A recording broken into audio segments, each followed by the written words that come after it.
Hello friends. Did you know nearly 80% of those who watch my videos aren't subscribed? If you enjoy these stories, please hit that subscribe button and leave a like. It really helps. Thank you for being here. By the way, where are you watching from? Let me know in the comments. I've been hauling timber through the Pacific Northwest for close to 11 years now, and I can tell you that the Cascade Range doesn't care how experienced you think you are. The mountains have a way of humbling you. Sharp switchbacks, sudden weather changes, logging roads that appear on no map, these are daily realities for drivers like me. My name is Abner Kincaid, and what happened to me in the fall of 2019 taught me that the most dangerous cargo isn't the one that shifts in transit. It's the one that was never supposed to be on your manifest in the first place. I was working for a mid-sized hauling company called Rainier Freight Solutions out of Tacoma. We specialized in moving raw timber from independent mills scattered throughout the Cascades down to the larger processing plants near the I-5 corridor. The pay was decent, the routes were predictable, and the company didn't micromanage as long as you met your delivery windows. I'd been running the same circuit for 3 years. Pick up at a mill outside of Concrete, Washington, haul south through the Mount Baker Snoqualmie National Forest, hit the way station just past Darrington, then continue down to a processing facility in Everett. Twice a week, sometimes 3 times if they needed extra runs during peak season. The route took me through some of the most beautiful country you'll ever see.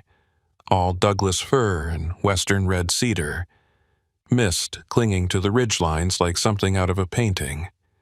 But beauty up here comes with a price.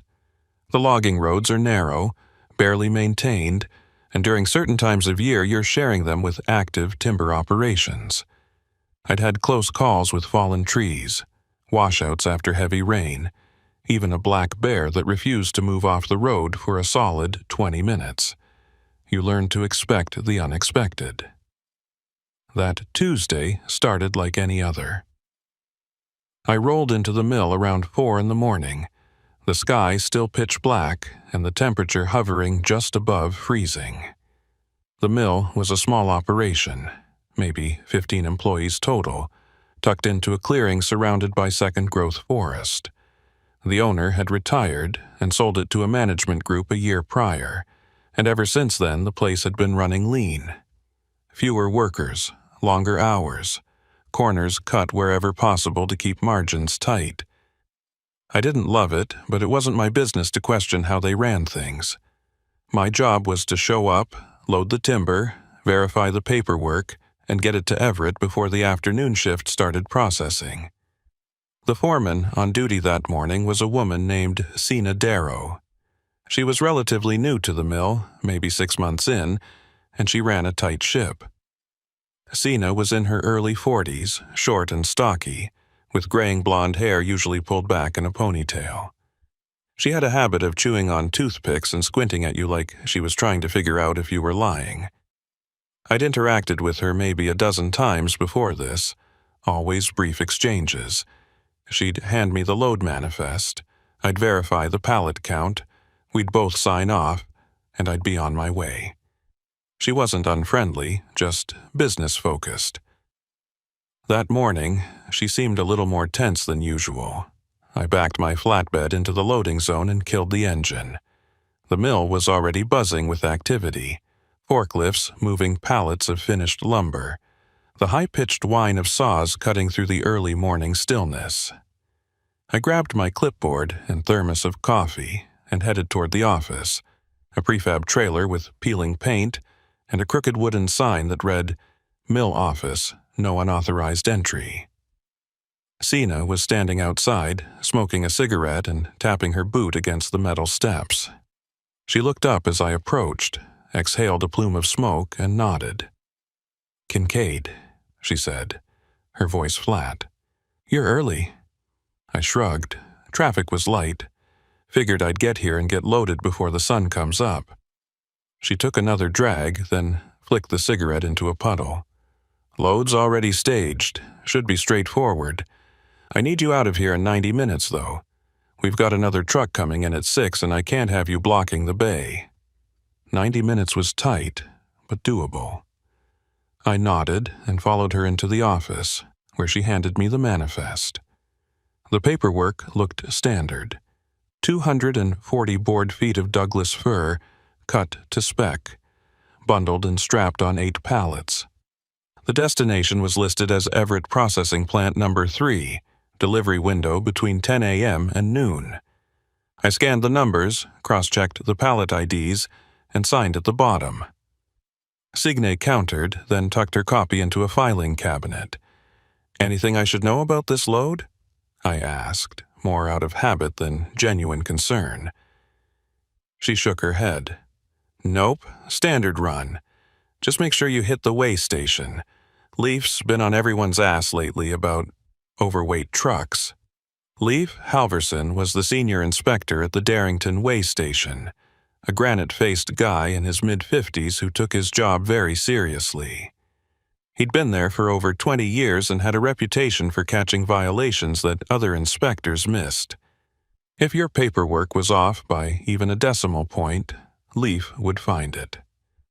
Most drivers hated dealing with him, but I'd always managed to stay on his good side by keeping my loads clean and my documentation airtight. I'd only been flagged once in 3 years, and that was for a worn brake light. "I'm always clean," I said. "Never had an issue with Leif."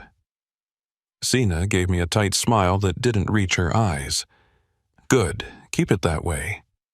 I walked back out to the loading zone and watched as the crew finished strapping the pallets onto my flatbed. Everything looked solid. Tight straps, evenly distributed weight, tarps secured against the rain that was starting to spit down from the low clouds. I did my own visual inspection, tugging on the straps and checking the corner tie-downs.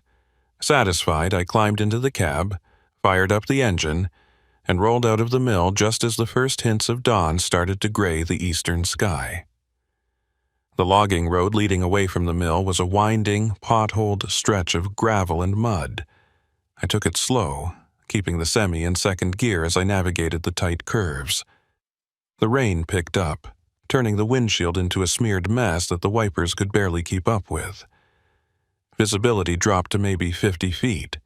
I flicked on my fog lights and leaned forward, gripping the wheel tight. This was the part of the job I hated most, driving blind through unfamiliar terrain, trusting that the road wouldn't collapse or that a fallen tree wouldn't block my path. After about 20 minutes, the logging road merged onto a slightly better Forest Service route. Still unpaved, but at least wider and better maintained. I picked up speed, pushing the semi to a steady 30 miles per hour.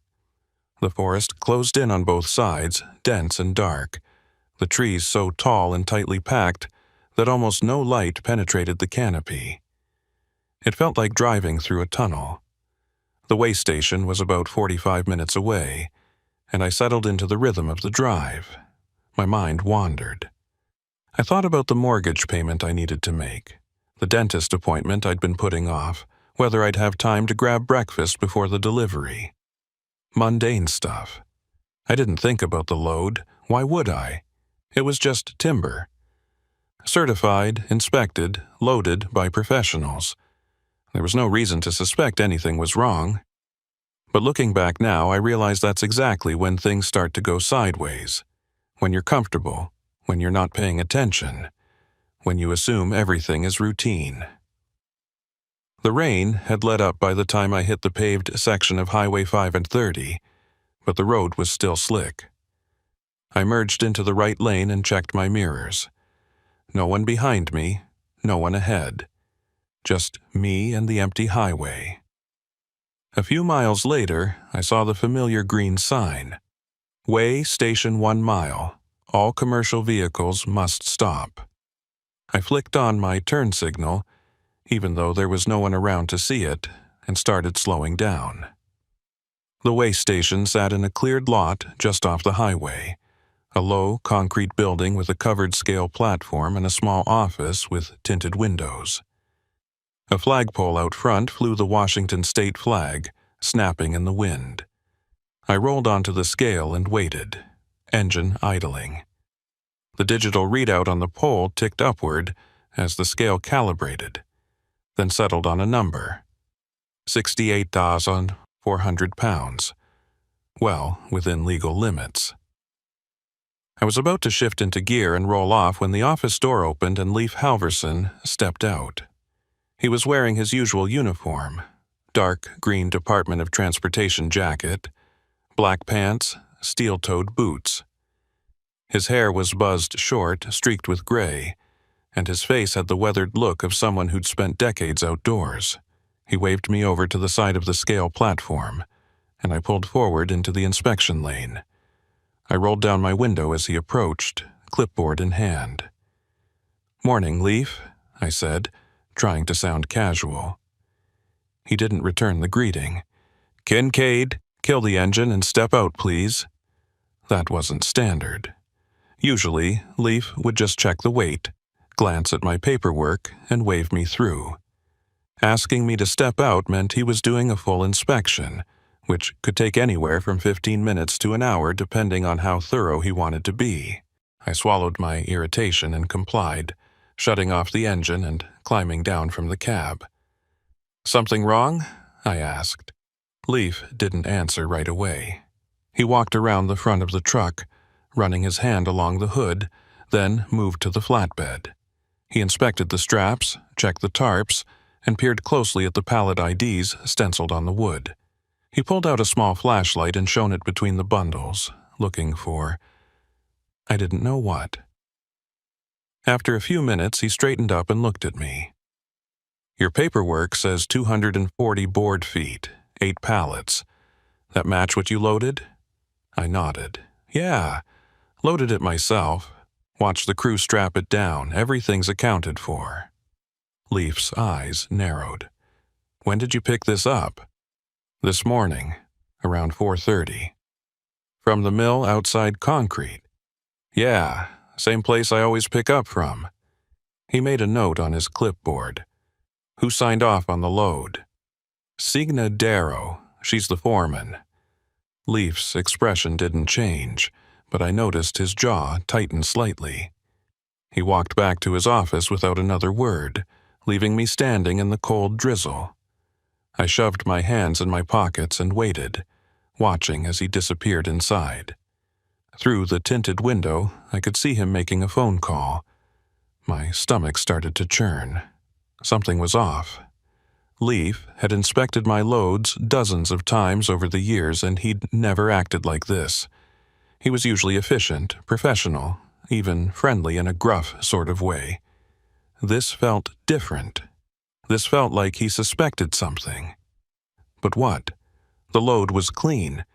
I'd verified the count myself. The paperwork matched. There was no reason for him to be suspicious unless something was wrong with the load itself, something I hadn't noticed. After what felt like an eternity, Leif emerged from the office. He walked over to me, his face unreadable. "I'm going to need you to unstrap one of those pallets," he said. "I want to inspect the wood." I blinked. "Inspect it?" "Leif, it's just timber.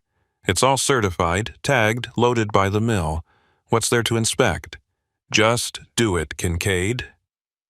His tone left no room for argument. I grabbed my gloves from the cab and climbed onto the flatbed. The rain had started up again, a light mist that made everything slippery. I carefully unhooked the straps on the rearmost pallet, the one closest to the cab, and peeled back the tarp. The wood looked fine, straight, clean cuts, bundled tightly with steel bands. I didn't see anything unusual. Leif climbed up beside me, his boots clanging on the metal bed. He crouched down and ran his hand along the edge of one of the boards, then pulled out a small knife and scraped at the surface. A few splinters came loose, revealing a faint stain underneath. He held the splinters up to the light, turning them over in his fingers. "This wood's been treated," he said quietly. I frowned. "Yeah, so? Treated. Lumber's not illegal." "Treated with what, though?" He stood up and looked at me. You know what kind of treatment this mill uses? I shook my head. I'm just the driver. I don't get involved in the processing. Leaf's expression darkened. This wood's been pressure treated with chromated copper arsenate, CCA. It's banned for residential use because it's toxic. The only legal applications are industrial, marine pilings, utility poles, that kind of thing. And even then, it has to be documented and tracked. This load? He gestured at the pallets. This is being shipped to a residential processing plant. That's a violation. My heart sank.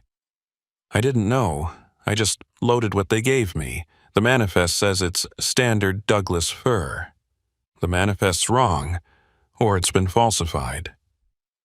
He pulled out his phone and took several photos of the wood, the pallet IDs, and my truck's DOT number. I'm going to have to hold this load pending further investigation. You're not going anywhere until I sort this out. I felt a cold spike of panic. If the load was illegal, I could be fined, possibly lose my CDL, maybe even face criminal charges if it turned out I was knowingly transporting banned materials. But I wasn't. I had no idea. This was supposed to be a routine run.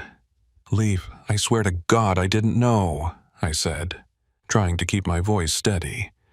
I've been running this route for 3 years. I've never had a problem. Sina signed off on this. She gave me the manifest. If something's wrong, it's on the mill, not me.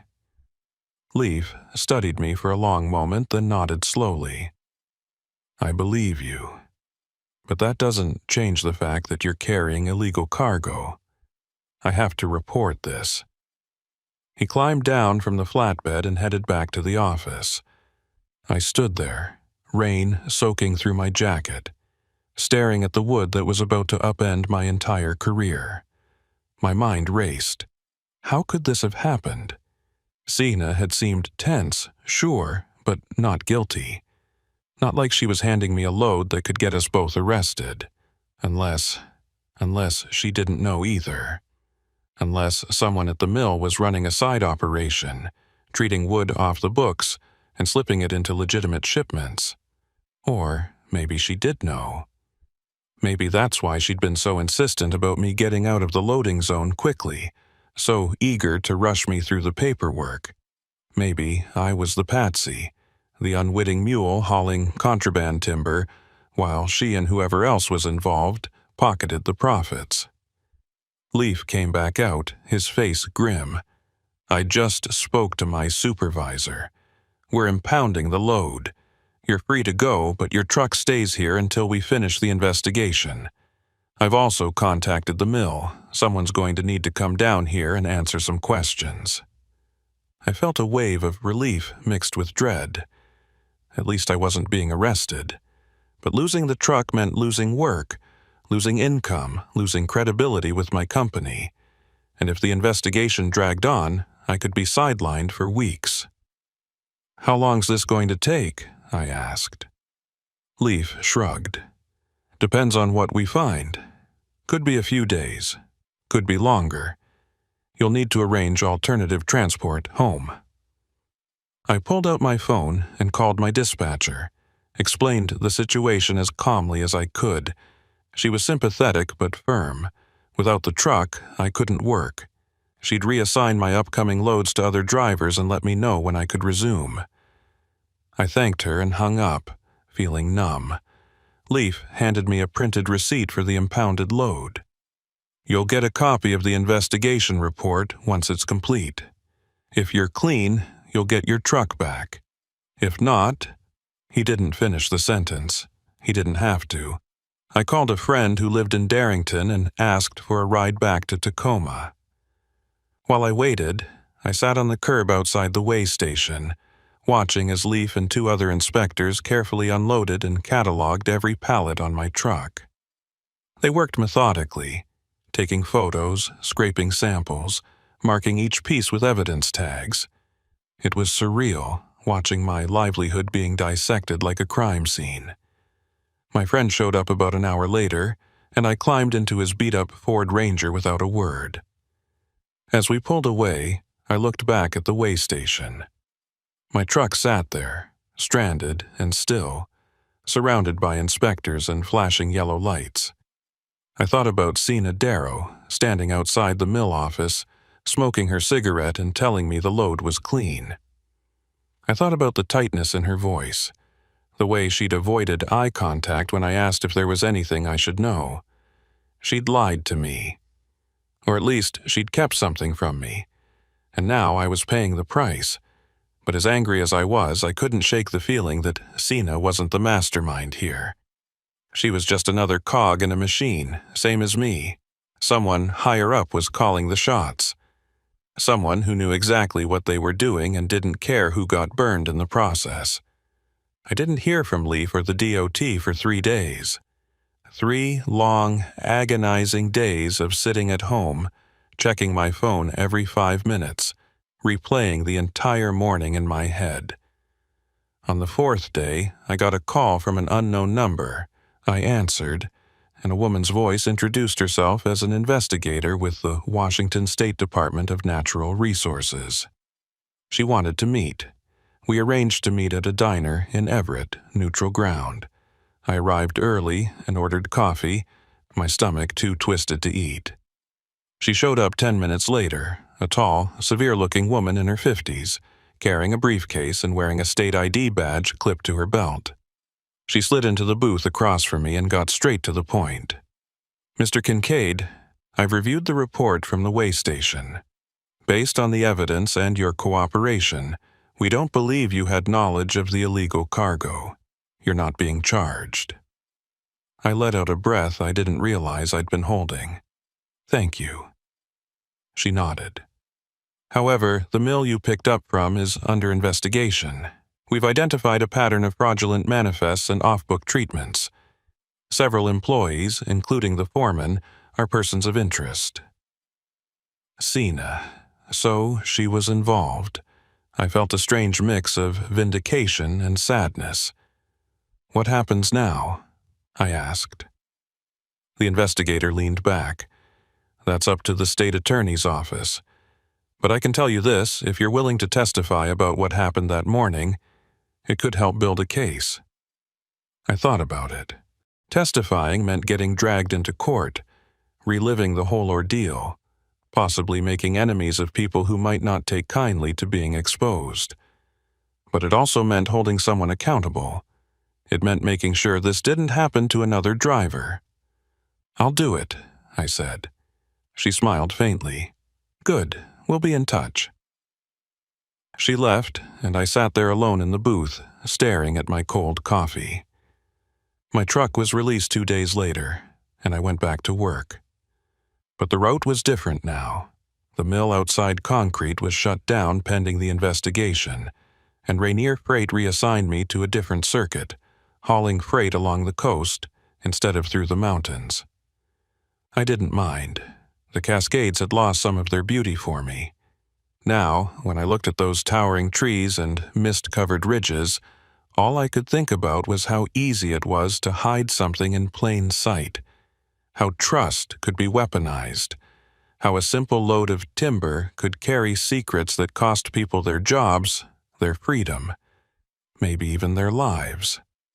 The first week back on the road felt wrong. I'd been driving the same Cascades route for 3 years, and suddenly I was hauling refrigerated goods along the coast. Astoria to Bellingham, sometimes down to Newport if the company needed coverage.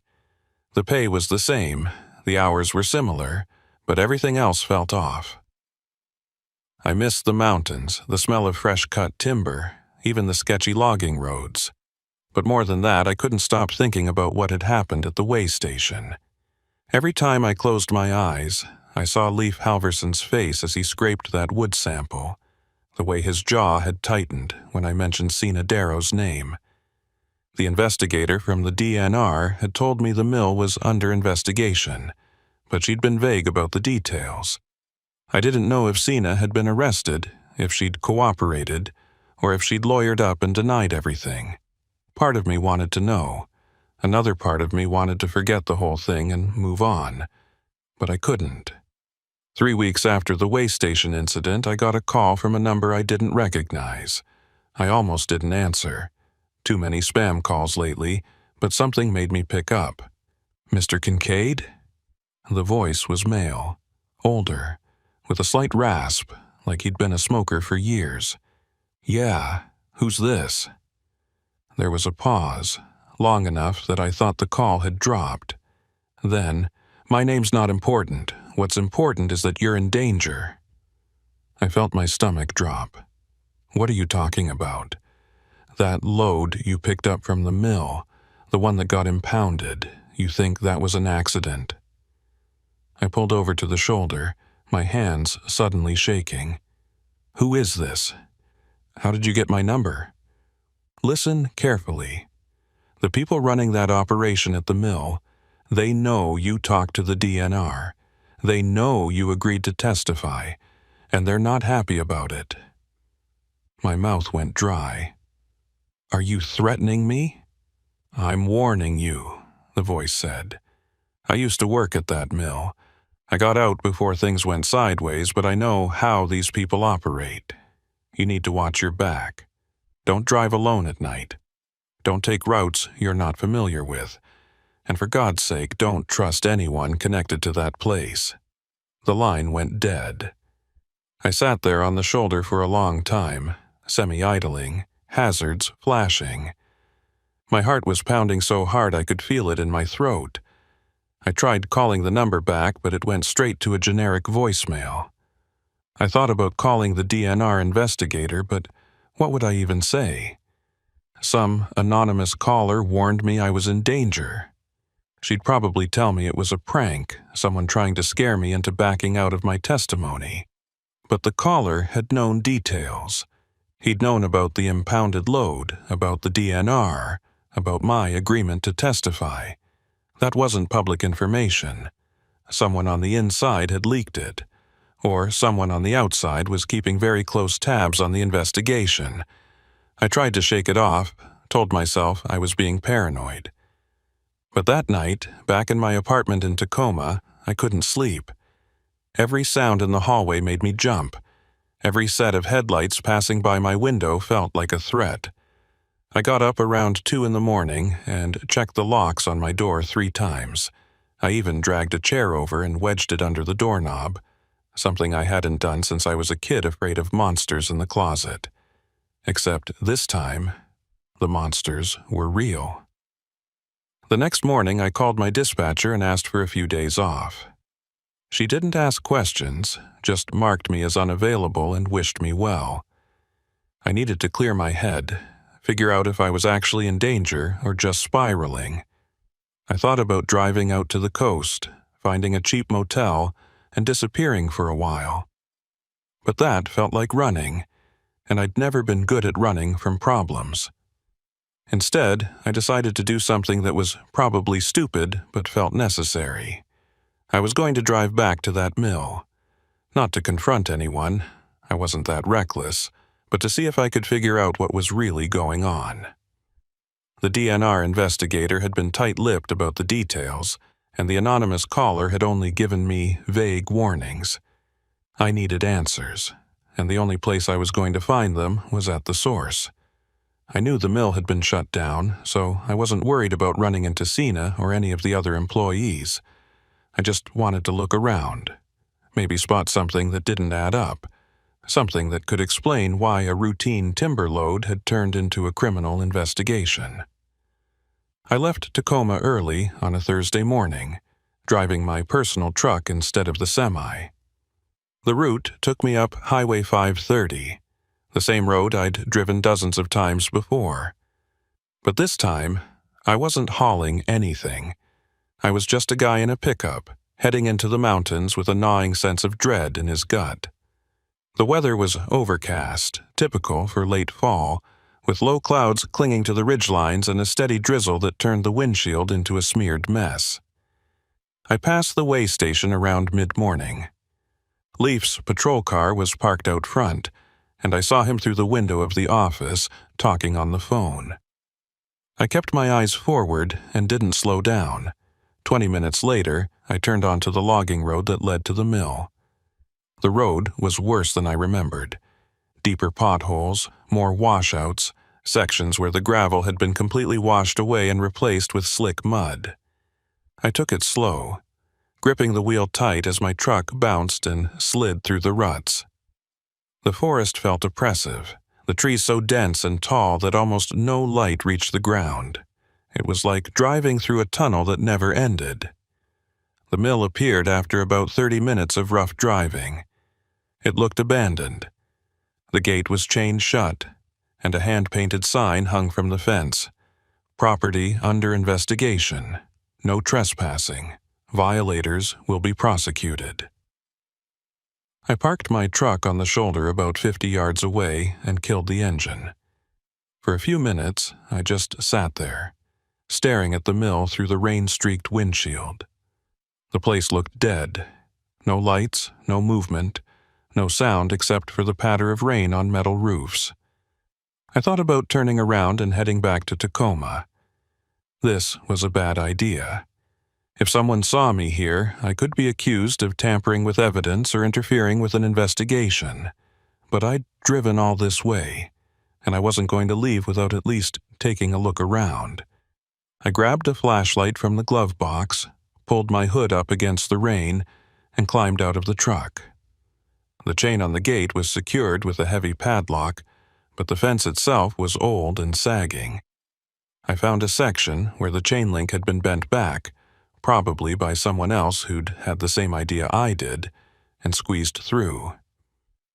My jacket caught on the wire and tore, but I didn't care. I was already soaked.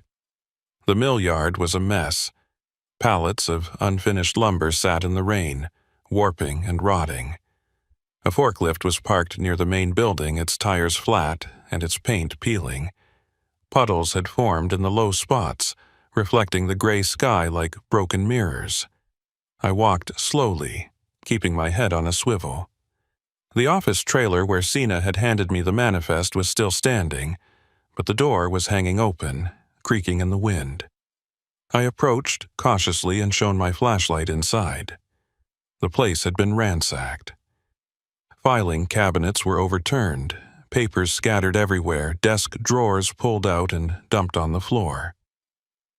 It looked like someone had been searching for something specific and hadn't cared about the mess they left behind. I stepped inside, my boots crunching on broken glass. The air smelled like mildew and old smoke. I crouched down and sifted through some of the papers on the floor. Invoices, delivery receipts, employee timesheets. Nothing out of the ordinary. But then I noticed something wedged under the overturned filing cabinet. I pulled it out carefully. It was a ledger, the old-fashioned kind with a marbled cover and handwritten entries. I flipped it open and started reading. The entries were dates, quantities, and initials. No names, just initials. But the pattern was clear.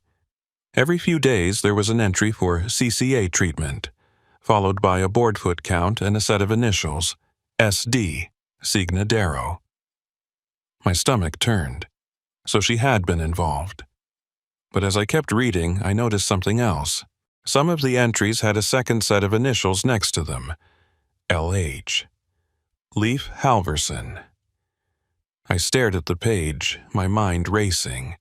Leif had been the one to catch the illegal load. He'd been the one to impound my truck and call in the investigation. But if his initials were in this ledger, that meant he was part of the operation.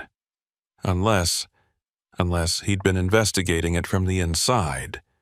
Unless he'd known something was wrong and had been waiting for the right moment to blow the whole thing open.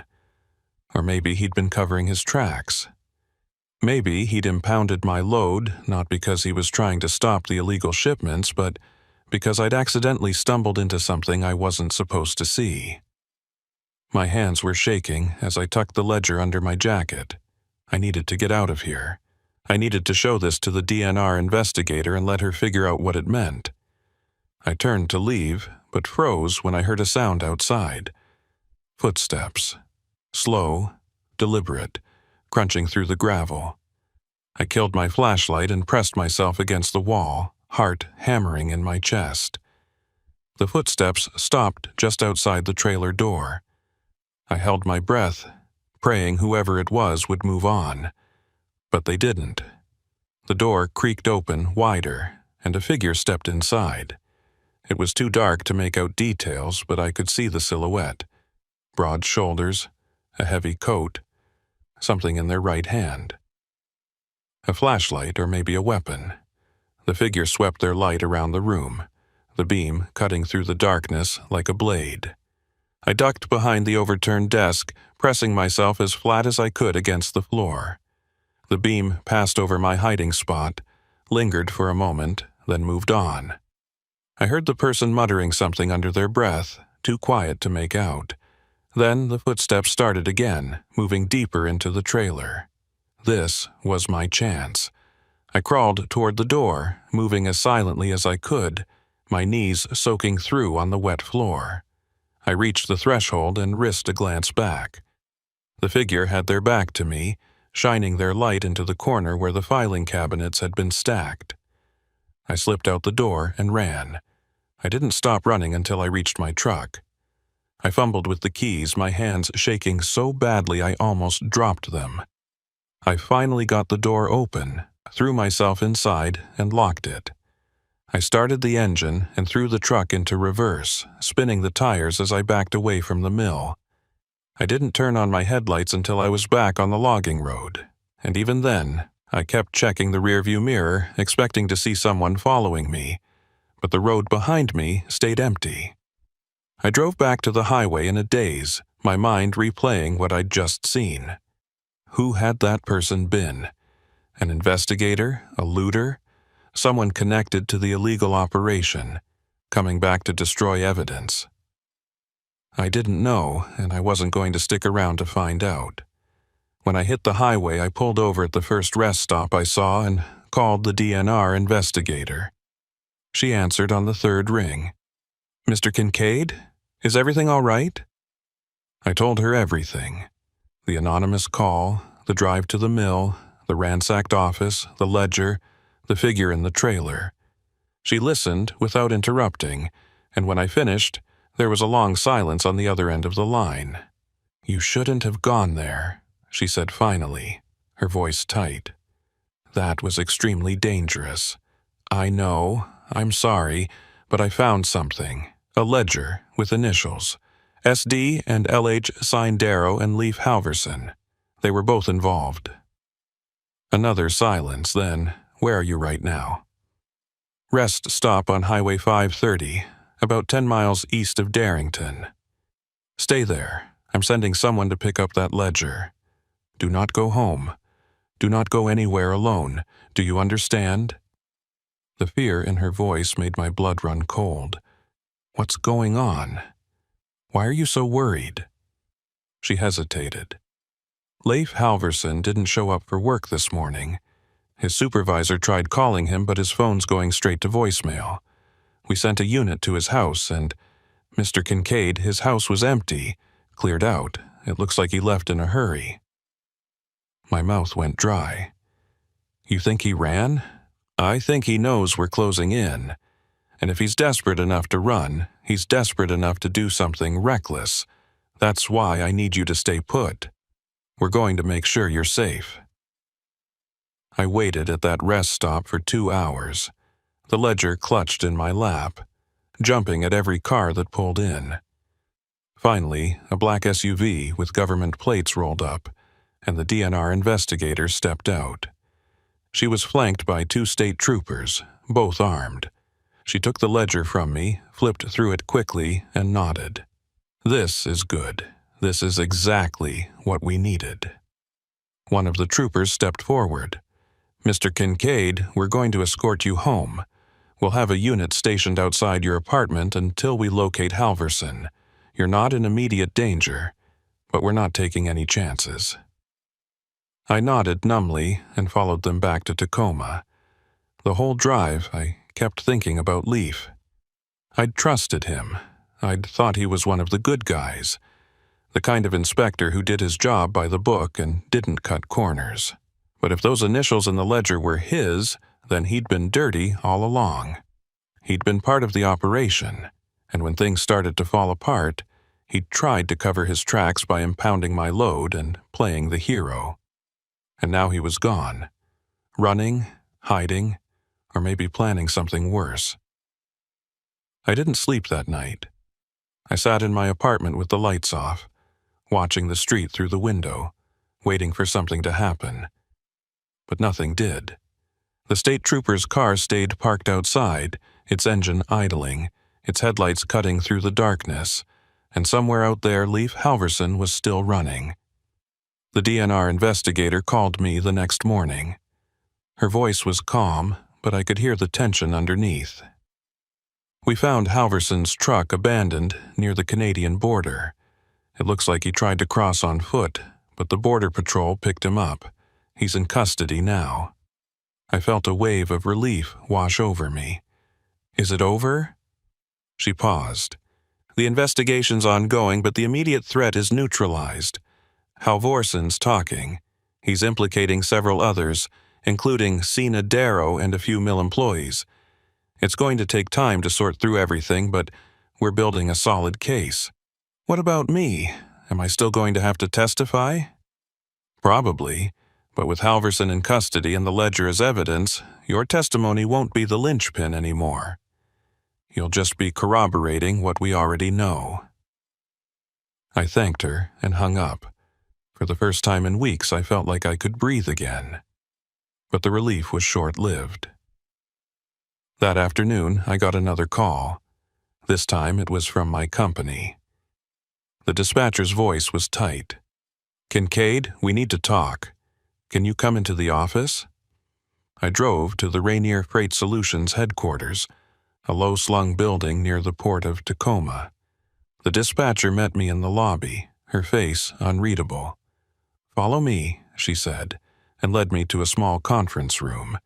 Sitting at the table was the company's owner, a grizzled guy in his 60s named Harold. He didn't stand when I entered, just gestured to the chair across from him. "Sit down, Abner." I sat. Harold leaned back and folded his arms. "I'm going to get right to it.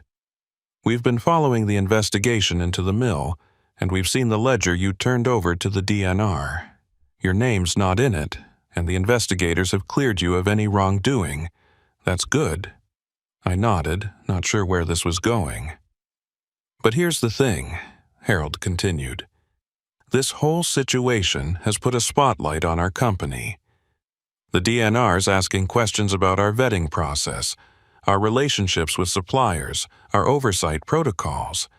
And the truth is, we don't have good answers. We trusted that mill and they burned us. That reflects poorly on Rainier Freight, and by extension, on you." My stomach sank. "You're firing me?" Harold shook his head. "No, but I'm taking you off the timber routes indefinitely.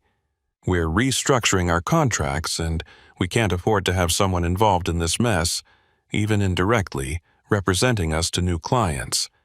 You'll stay on the coast routes for now. If things settle down in a few months, we'll revisit." I wanted to argue, to tell him that I'd done everything right, that I'd been the one to expose the illegal operation, but I knew it wouldn't matter. In his eyes, I was a liability. "Fine," I said quietly. Harold stood. "I'm sorry, Abner. I know this isn't fair, but it's business." I walked out of that office feeling hollowed out. I'd done the right thing, and it had cost me everything. 2 months later, I was still hauling refrigerated goods along the coast. The work was steady, the pay was decent, but I felt like a ghost. I'd lost my route, my routine, my sense of purpose. I'd helped take down a criminal operation, but instead of feeling like a hero, I just felt tired. One rainy afternoon, I was parked at a truck stop near Astoria waiting out a storm, when I saw a familiar face. Sina Darrow. She was walking across the parking lot, head down, hood pulled up against the rain. I almost didn't recognize her. She'd lost weight, and her face looked gaunt, haunted. She didn't see me. I watched as she climbed into an old sedan and drove away. I thought about following her, confronting her, demanding to know why she'd dragged me into her mess. But I didn't. I just sat there, watching her taillights disappear into the rain. Later that night, I got a text from an unknown number. It was short. "Thank you for what you did. L.H. Leif Halverson."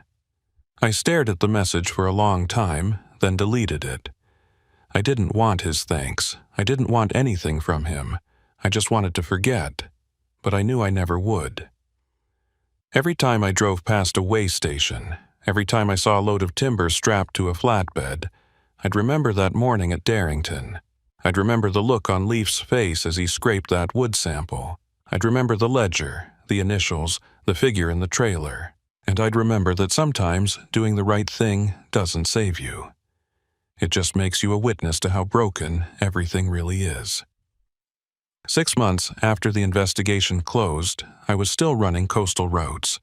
The monotony had become almost comforting. Pick up refrigerated seafood in Astoria. Deliver to distributors in Seattle. Repeat. No way station drama. No illegal cargo. No midnight phone calls warning me that my life was in danger. Just me, the highway, and the endless gray expanse of the Pacific Ocean. I told myself I was fine with it. I told myself the Cascades were behind me, that I'd moved on. But every time I passed the exit for Highway 530, I felt something twist in my chest. A mix of anger and longing and something I couldn't quite name. I missed the mountains. I missed the smell of fresh-cut timber. I even missed the sketchy logging roads and the constant threat of black bears blocking my path. The coast was beautiful, sure, but it felt hollow, like I was driving through someone else's life. It was early April when things started to unravel again.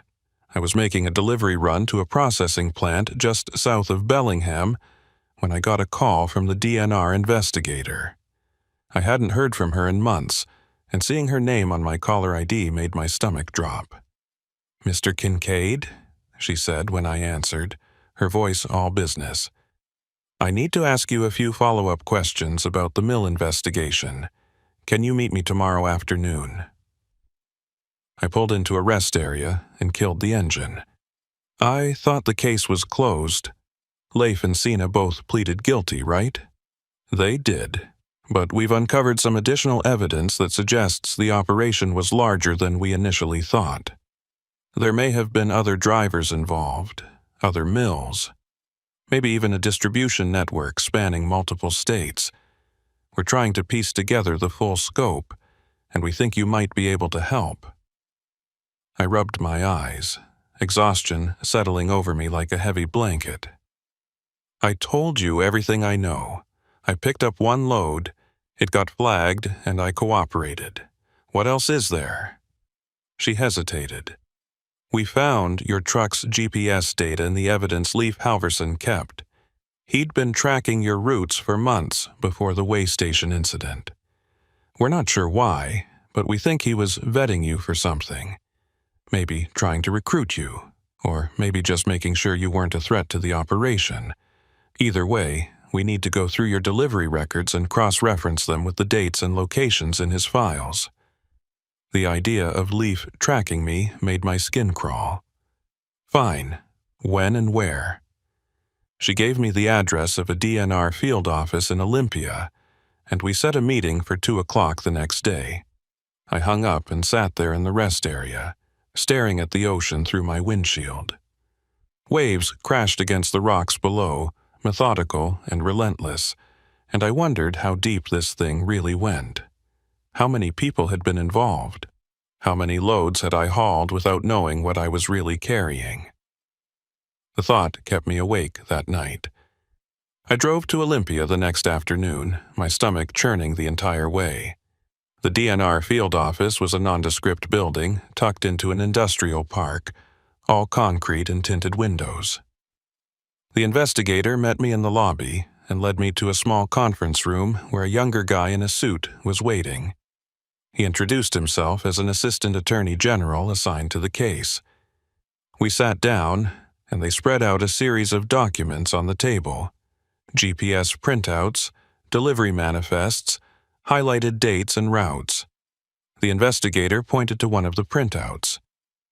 This is your truck's movement data from August through October of 2019. Do you recognize these routes? I leaned in and studied the map. Most of it was familiar, my usual runs from the mill outside Concrete down to Everett, but there were a few routes that didn't make sense, detours that I didn't remember taking, stops at locations I'd never heard of. I didn't drive these, I said, pointing to the anomalies. I don't even know where this is. I tapped a circled location deep in the Cascades, miles from any main road. The investigator exchanged a glance with the attorney. Are you sure?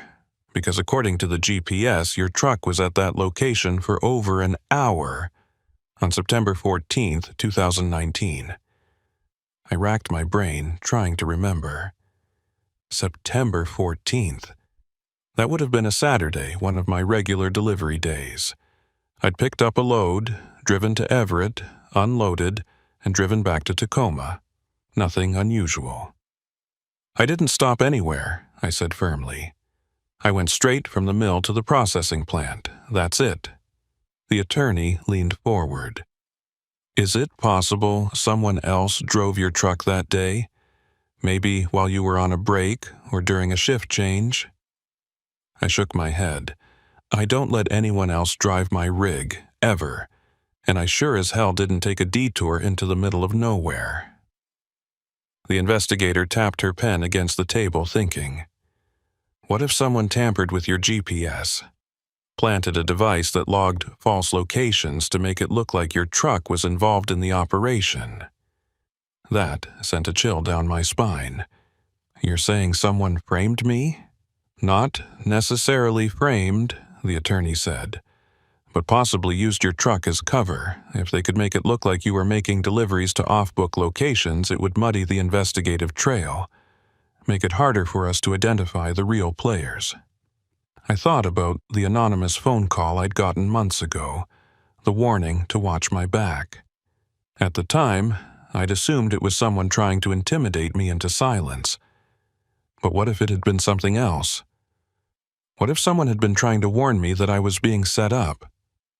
What do you need from me? I asked. The investigator slid a stack of papers across the table. We need you to go through every delivery you made between August and October 2019. Cross-check your personal logs, fuel receipts, anything that can verify your actual movements. If we can prove that you weren't at these locations, it'll help us narrow down who was. I spent the next 3 hours in that conference room, combing through old receipts and logbooks. My handwriting from 6 months ago felt like it belonged to a stranger. I found fuel receipts that confirmed I'd been on the main highway during the times the GPS claimed I was deep in the mountains. I found way station timestamps that didn't match the detour routes. Slowly, piece by piece, I built a timeline that exonerated me. The investigator nodded as she reviewed the documents. This is good. This helps.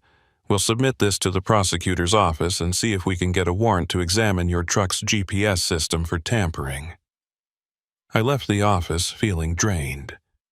The sun was setting, casting long shadows across the parking lot, and I sat in my truck for a long time before starting the engine.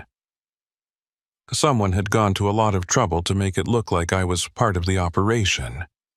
Someone who had access to my truck, my schedule, my routes. The list of people who fit that description was short, and most of them were either in jail or under investigation. I drove back to Tacoma in silence, my mind spinning. When I got home, I did something I hadn't done in months.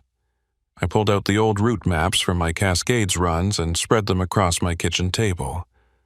I marked every mill I'd picked up from, every way station I'd passed through, every processing plant I'd delivered to. Then I overlaid the GPS anomalies from the DNR's printouts. A pattern started to emerge. The false GPS locations weren't random.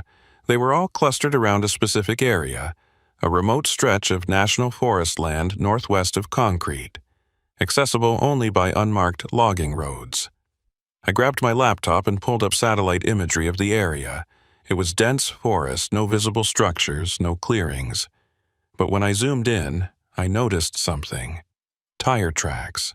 Faint, but unmistakable. Someone had been driving back there regularly and recently. I sat back, my heart pounding. This wasn't over. The investigation had closed. The main players were in custody, but there was still something out there. Something the DNR hadn't found yet, and whoever was running it had tried to pin it on me. I thought about calling the investigator, but I hesitated. What would I even tell her? That I'd spent my evening playing armchair detective and found some tire tracks on Google Earth? She'd probably tell me to let the professionals handle it and go back to my coastal roots. But I couldn't, not this time. I'd been dragged into this mess against my will, had my career derailed, my reputation questioned, my safety threatened, and now someone had tried to frame me. I wasn't going to sit back and wait for answers. I was going to find them myself.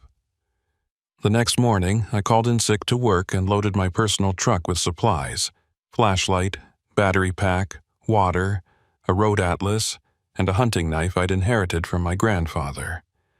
I wasn't planning on confronting anyone, but I wasn't going out there unarmed either. The drive to the Cascades felt surreal. I was retracing the same route I'd driven dozens of times for work, but this time I wasn't hauling timber. I was hunting for the truth. I passed the way station around mid-morning. A different inspector was on duty, someone I didn't recognize. I waved as I rolled by and he waved back, oblivious. The turnoff to the logging road was exactly where the satellite imagery had shown it. A barely visible gap in the tree line, marked only by a faded Forest Service sign that read, "Road closed, authorized vehicles only." I ignored the sign and turned in. The road was worse than anything I'd driven during my timber runs. Deep ruts, fallen branches, sections where the ground had collapsed into muddy sinkholes. My truck bottomed out twice, the undercarriage scraping against rocks. I kept going, following the tire tracks visible in the mud. After about 30 minutes, the road opened into a small clearing, and that's when I saw it. A semi-truck parked at the far end of the clearing, half hidden under a camouflaged tarp. My breath caught. I parked my truck at the edge of the clearing and approached on foot, moving slowly, every sense on high alert. The semi was old, the paint faded and streaked with rust, but the tires looked new. Someone had been using this truck recently. I circled around to the back and pulled aside the tarp. The flatbed was empty, but there were fresh gouges in the wood, recent scrapes from cargo that had been loaded and unloaded. I tried the cab door. Locked. I peered through the window and saw a clipboard on the passenger seat, papers clipped to it. I needed to see what was on those papers. I looked around for something to break the window with and found a fist-sized rock near the tree line. I hesitated, weighing the risk. Breaking into a vehicle was illegal, but so was whatever operation this truck was involved in. I smashed the window. The glass shattered inward, and I reached through and unlocked the door. The cab smelled like stale cigarettes and motor oil. I grabbed the clipboard and flipped through the papers. Delivery manifests, dates, locations, cargo descriptions. All of them listed timber, all of them signed off by someone with the initials SD Signadero. But the dates were recent, within the last 2 weeks. My blood ran cold. Signa was supposed to be in jail, awaiting sentencing. How the hell was she still running deliveries? I heard a sound behind me, a twig snapping. I spun around, heart racing, and saw a figure standing at the edge of the clearing. It was a woman, short, stocky, graying blonde hair pulled back in a ponytail. Signadero. She was holding a shotgun, pointed directly at me. "You shouldn't have come here, Kincaid," she said quietly. I raised my hand slowly. Signa, I thought you were in custody."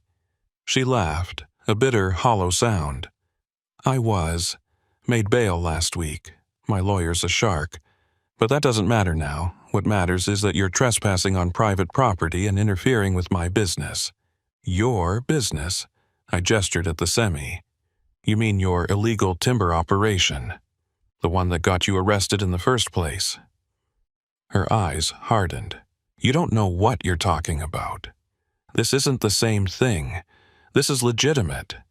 I'm just trying to make a living." I took a step back, keeping my hands up. "Then why are you pointing a gun at me?" She didn't answer. We stood there in silence, the only sound the wind rustling through the trees. Then she lowered the shotgun slightly. "Leif told me you were smart. Too smart for your own good.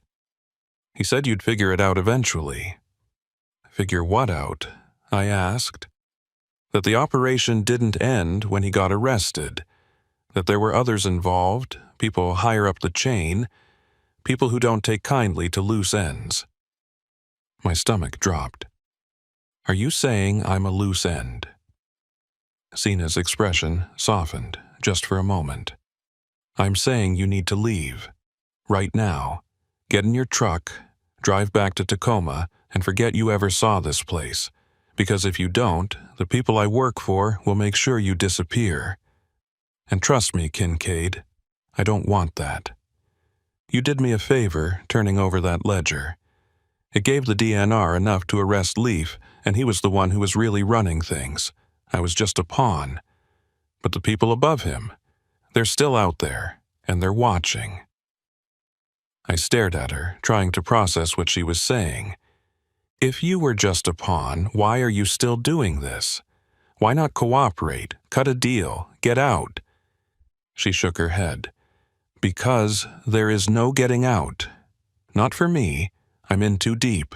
But you still have a chance, so take it." She raised the shotgun again, this time pointing it at the ground between us. "Go. Now." I didn't argue. I backed toward my truck, keeping my eyes on her, and climbed inside. As I started the engine, I saw her turn and walk back into the forest, the shotgun slung over her shoulder. I drove out of that clearing faster than I should have, the truck bouncing and sliding through the mud. I didn't stop until I hit the main highway, and even then, I kept checking my mirrors, expecting to see someone following me. I called the DNR investigator from a gas station and told her everything.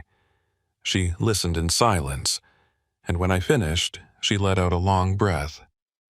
"You're lucky she didn't kill you." "I know. We'll send a team out there first thing tomorrow. If that semi's still there, we'll impound it and bring Sina back in, but Kincaid? Yeah, stay away from this, you've done enough. Let us handle it from here." I agreed, but I knew I wouldn't be able to let it go. Not completely. Because Sina had been right about one thing. There were people higher up the chain, people who were still out there, and as long as they were free, I wasn't safe. That night, I couldn't sleep. I kept thinking about the look in Sina's eyes when she'd told me to leave. It wasn't anger. It was fear. She was terrified of whoever she was working for, and that terrified me. The next morning, the DNR raided the clearing, but when they got there, the semi was gone. So was Sina. The only thing left was the shattered window of the cab and my boot prints in the mud. The investigator called me later that day. "She's in the wind. We've issued a warrant, but she could be anywhere by now." I thanked her and hung up. I knew Sina wouldn't be found unless she wanted to be. And something told me she was running for her life, just like I was. I never went back to the Cascades after that. I stayed on the coast, driving the same routes day after day, trying to forget. But every time I passed a way station, every time I saw a semi hauling timber, I thought about Sina's warning, about the people higher up the chain, about how deep this thing really went, and I wondered if I'd ever really be free of it. 3 weeks after the clearing incident, I was still running coastal routes and pretending everything was normal. The DNR had gone quiet. No updates on Sina's whereabouts, no leads on the people she'd mentioned, the ones higher up the chain. The investigator had called once to tell me they'd traced the semi's VIN to a shell company registered in Delaware, but the trail went cold after that. Dead end after dead end. I got the sense they were wrapping up the investigation, declaring it a partial victory, and moving on. Leif Halverson was in prison. The mill outside Concrete was permanently shuttered. A few mid-level players had pleaded guilty to misdemeanors. For the state, that was enough. But for me, it wasn't. Because I knew the truth. The operation was still running, just deeper underground, and the people pulling the strings had never even been identified. I tried to ignore it. I focused on work, on keeping my head down, on not drawing attention to myself. But the paranoia never went away. Every time I stopped at a truck stop, I scanned the parking lot for familiar faces. Every time I heard footsteps behind me, I tensed up. I started carrying the hunting knife on my belt instead of leaving it in the glove box. I checked my truck for GPS trackers twice a week, running my hands along the undercarriage, pulling apart the dashboard, searching for anything that didn't belong. I never found anything. But that didn't make me feel safer. It just made me wonder if I was looking in the wrong places. It was late April, almost a year since the original way station incident, when things finally came to a head. I was making a routine delivery to a seafood distributor in Bellingham, hauling a refrigerated load of Dungeness crab from Astoria. The weather was clear, the traffic was light, and for once I was actually enjoying the drive. I had the radio on, windows cracked, the smell of salt air drifting in from the coast. I was about 20 miles south of Bellingham when I noticed the car behind me. A dark blue sedan, maybe 10 years old, staying exactly 3 car lengths back. At first, I didn't think anything of it. Plenty of people drive the same speed on the highway. But after 10 minutes, the car was still there. Same distance, same lane. I tapped my brakes, slowing down by 5 miles per hour. The sedan slowed too. I sped up. The sedan matched my speed. My hands tightened on the wheel. I told myself it was a coincidence, just another driver on autopilot not paying attention. But my gut told me otherwise. I took the next exit, a random turnoff leading to a small town I'd never been to. The sedan followed. Now I was sure. Someone was tailing me. I drove through the town, taking random turns, doubling back, trying to shake them. But the sedan stayed with me, always a few car lengths behind, never closing the gap, never falling back. Whoever was driving knew what they were doing. I pulled into a gas station and parked near the entrance, where the security cameras had a clear view. I killed the engine and waited, watching in the side mirror. The sedan drove past the station, slowed, then turned into a parking lot across the street. The driver didn't get out, just sat there waiting. I pulled out my phone and called the DNR investigator. No answer. I tried again. Voicemail. I cursed under my breath and considered calling 911. But what would I even say? Someone's following me, but they haven't done anything? The cops would tell me to file a report and send me on my way. I needed proof. I needed to know who was in that car and what they wanted. So I did something stupid. I got out of my truck and walked across the street. The sedan's windows were tinted, and I couldn't see inside. I approached slowly, keeping my hands visible, heart pounding in my chest. When I was about 10 feet away, the driver's door opened.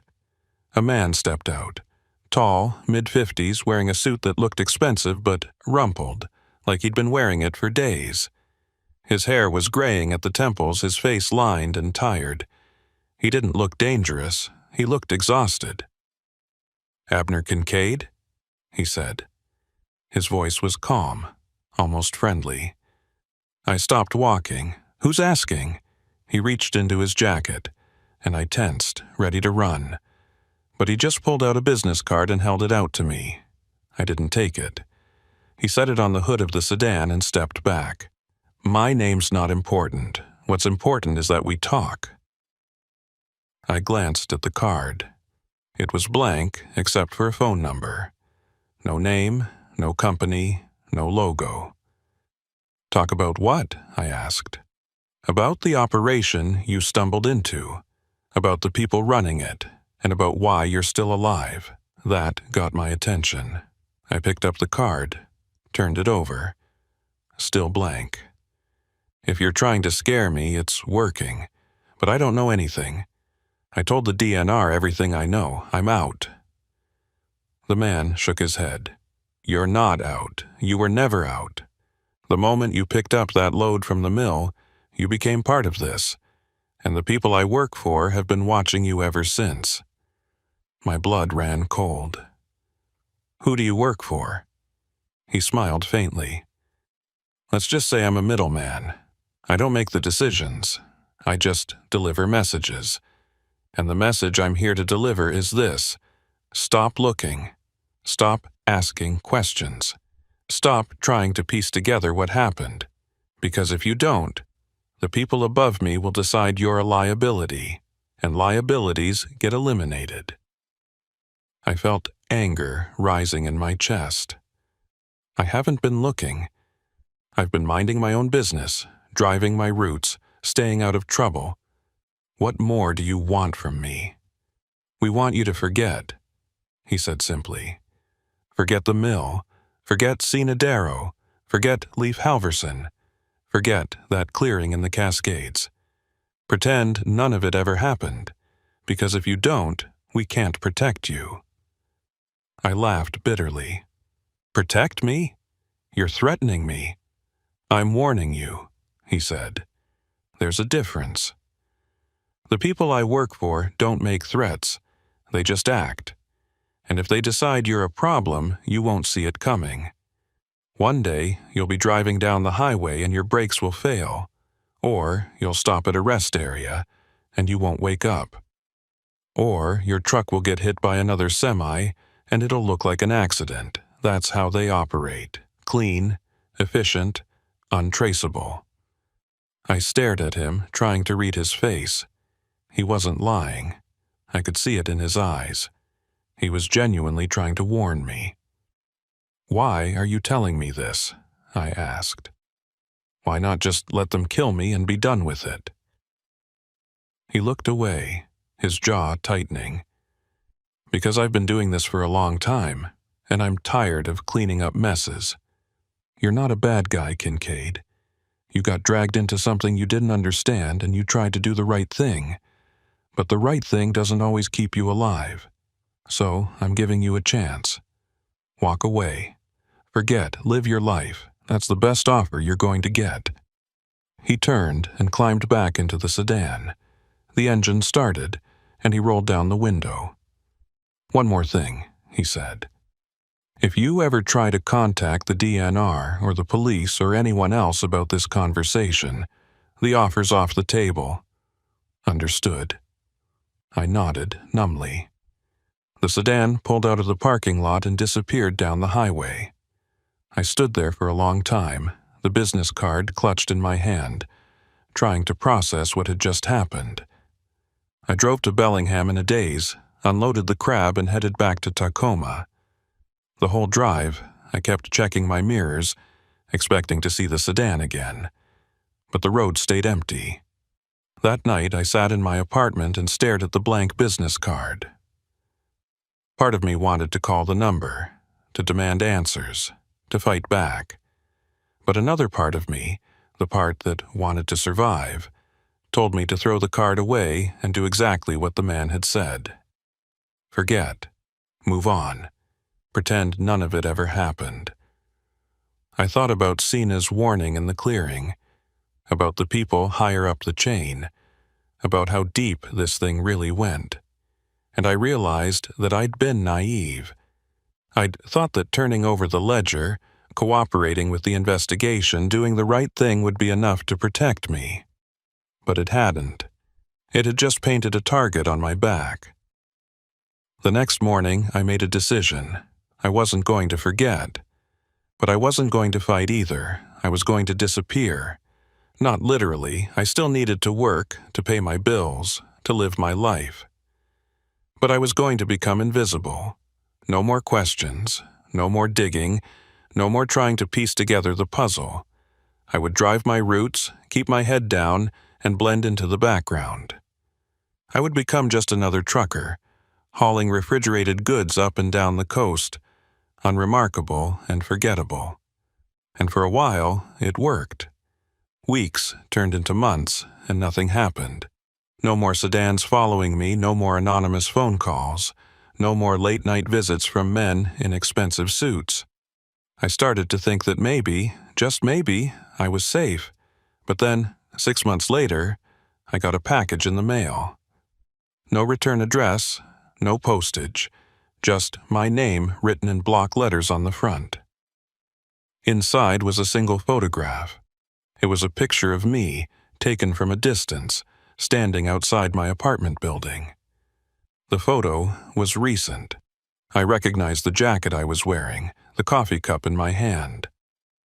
On the back, someone had written a single sentence in red ink. "We're still watching." I burned the photograph in my kitchen sink and flushed the ashes down the drain. Then I packed a bag, got in my truck, and drove. I didn't have a destination. I just needed to move, to put distance between myself and whatever was closing in. I ended up at a truck stop outside of Portland, sitting in my cab with the doors locked, staring at the blank business card I'd kept all these months. I pulled out my phone and dialed the number. It rang 3 times, then went to a generic voicemail. I didn't leave a message. I just hung up and sat there in the darkness, listening to the hum of idling engines and the distant sound of traffic on the interstate. I thought about Leif Halverson sitting in a prison cell, probably safer than I was.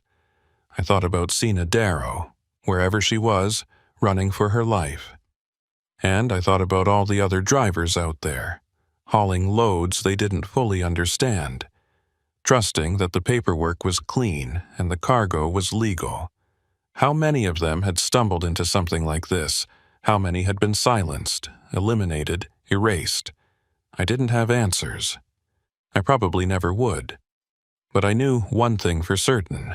The operation was still running. The people at the top were still out there, still moving illegal timber, still making money, still destroying lives. And as long as they were free, I would never be safe. I started the engine and pulled back onto the highway, merging into the flow of traffic. The road stretched out ahead of me, dark and endless, and I drove into it without looking back, because that's what you do when you're a trucker. You keep moving, you keep driving, even when you don't know where you're going, even when you know something's following you, even when you realize that the only way to survive is to pretend you never saw anything at all. And so I drive, up and down the coast, day after day, load after load. I pass way stations and think about Leif. I see logging trucks and think about Sina. I get anonymous calls that go straight to voicemail, and I delete them without listening. I check my mirrors obsessively. I vary my routes. I never stay in the same place twice. And every night before I fall asleep, I wonder if this will be the night they finally come for me. But they haven't. Not yet. Maybe they've decided I'm not a threat. Maybe they're just waiting for the right moment. Or maybe they're still watching, still testing, still deciding whether I'm worth the trouble. I don't know. And the worst part is I'll never know. That's what fear does to you. It doesn't need to kill you to destroy your life. It just needs to make you live in constant uncertainty, always looking over your shoulder, always waiting for the other shoe to drop. I haven't been back to the Cascades since that day in the clearing. I probably never will.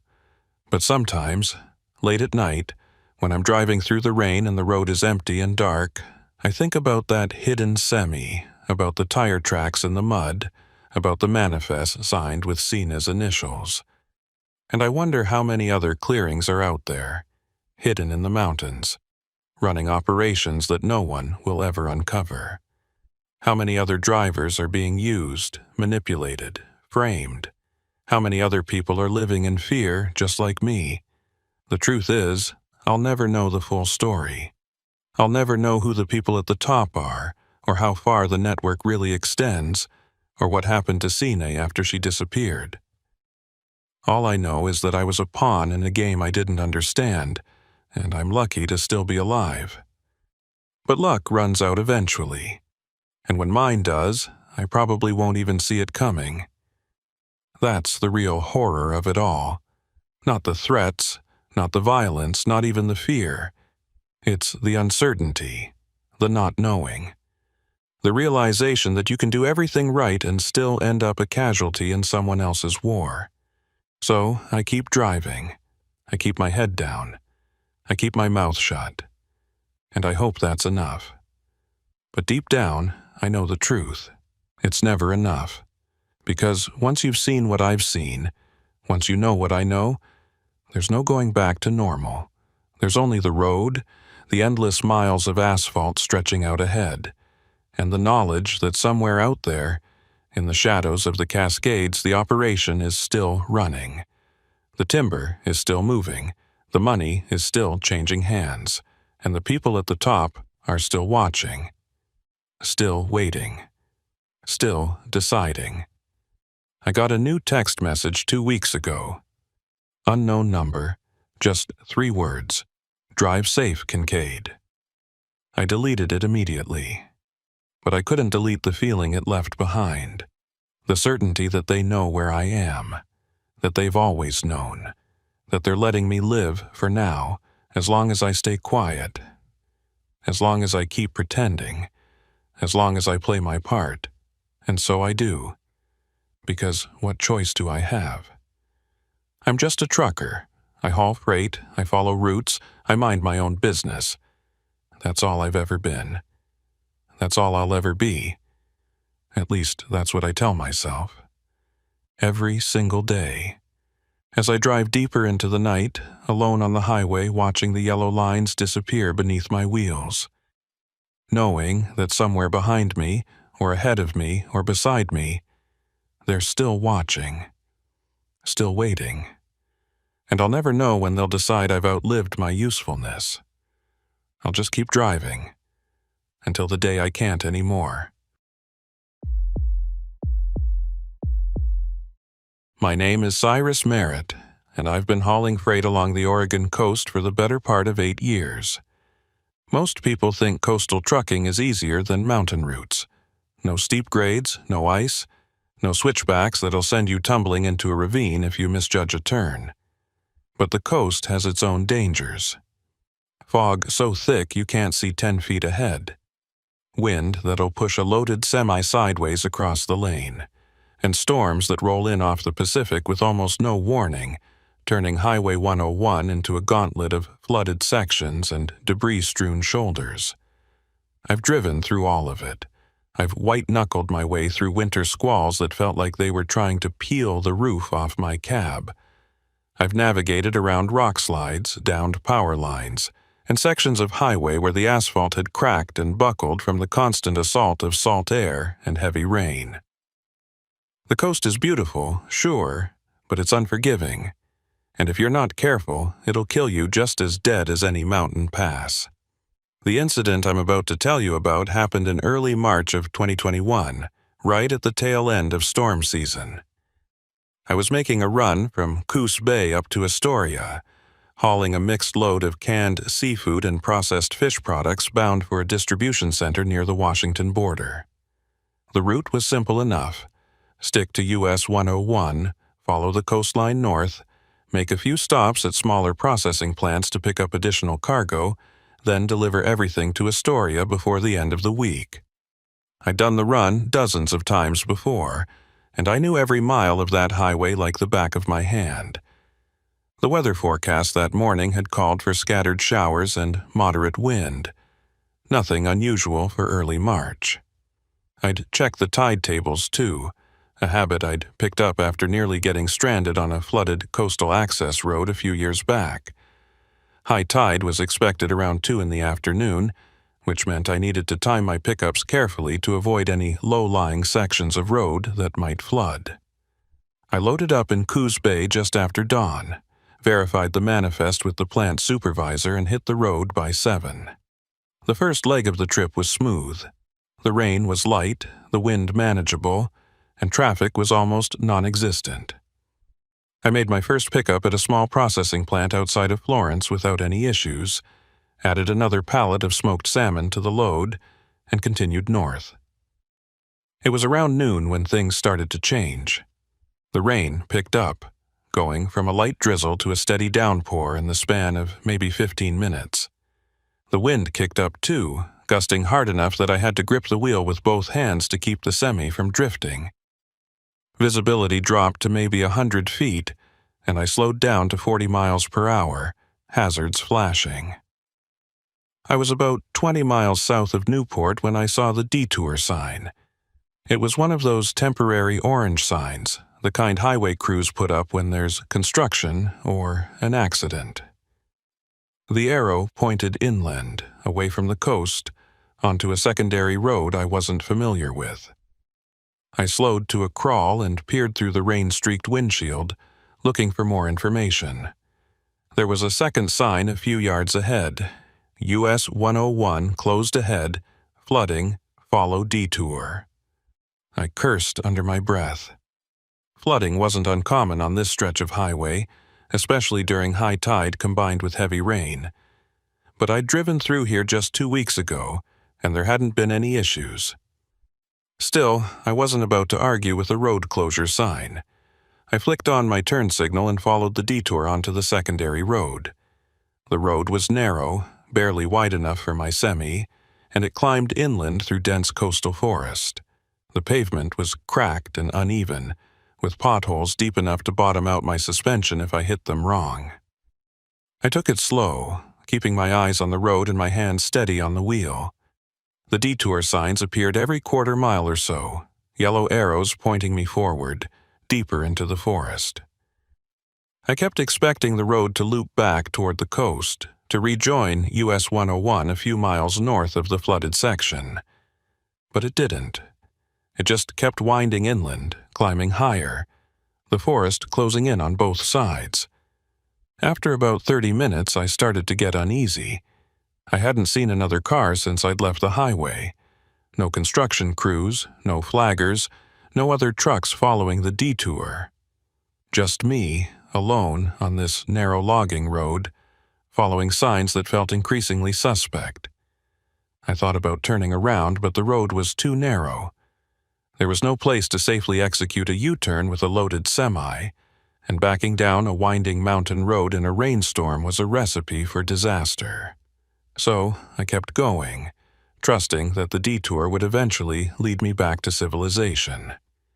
That's when I saw the figure standing in the middle of the road. I slammed on the brakes and the semi lurched to a stop, the cargo shifting in the trailer with a heavy thud. My heart was pounding as I stared through the windshield, trying to make sense of what I was seeing. It was a person, I was sure of that much, but they were just standing there, motionless, in the middle of the road. They were wearing what looked like a bright yellow rain slicker, the kind highway workers use, and they had their back to me. I honked the horn, a long, loud blast that echoed through the forest. The figure didn't move. I honked again, leaning on the horn for a solid 5 seconds. Still nothing. My unease shifted into something closer to fear. This wasn't right. No one just stands in the middle of a road during a rainstorm, ignoring a semi that's 50 feet away and blaring its horn. I thought about backing up, trying to turn around despite the narrow road, but before I could shift into reverse, the figure turned around. And that's when I realized something was very, very wrong. The person was wearing a mask. Not a medical mask or a ski mask, but something else. It looked old, weathered, with a blank expression painted on it. No eyes, no mouth, just a smooth, featureless oval. They stood there, staring at me. Or at least I assumed they were staring at me, even though I couldn't see their eyes. And then they raised one arm and pointed to the left, toward a gap in the trees I hadn't noticed before. I didn't move. Every instinct I had was screaming at me to get out of there, to reverse down the road, to do anything except follow that person's directions. But the road ahead was blocked, and the road behind me was too narrow to turn around. I was trapped. The figure lowered their arm and started walking toward the gap in the trees, their movements slow and deliberate. Then they stopped, turned back to face me, and pointed again. The message was clear. Follow me. I sat there for a long moment, gripping the wheel so hard my knuckles turned white, weighing my options. I could stay where I was and hope the figure would eventually leave. I could try backing down the road, risking a crash or getting stuck. Or I could follow them and hope this was just some bizarre way of directing traffic around a washed-out section of road. Against every rational thought in my head, I chose the third option. I shifted into first gear and eased the semi forward, turning toward the gap in the trees. The path was barely wide enough for my truck, branches scraping against the sides of the trailer as I squeezed through. The figure in the yellow slicker walked ahead of me, always staying just at the edge of my headlights, never looking back. We continued like this for maybe 10 minutes, the path growing narrower and more overgrown with each passing yard. I was certain I'd made a terrible mistake. This wasn't a detour. This was something else entirely. And then, just as I was about to stop and refuse to go any further, the path opened up into a small clearing. And sitting in the middle of that clearing was a building. It was a single-story structure, old and weathered, with peeling paint and boarded-up windows. It looked like it had been abandoned for decades. There was a faded sign hanging above the door, but the rain and darkness made it impossible to read.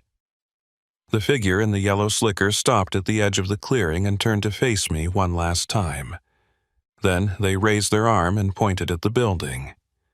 I stared at the structure, my mind racing. What the hell was this place? Why had they led me here? And more importantly, what were they expecting me to do? I rolled down my window, letting the cold rain blow into the cab, and shouted, "What do you want?" My voice sounded small and insignificant against the roar of the storm. The figure didn't respond. They just stood there, arm outstretched, pointing. Then, slowly, they lowered their arm, turned, and walked back into the forest. Within seconds, they'd disappeared completely, swallowed by the trees and the rain. I sat there in the clearing, engine idling, staring at the building.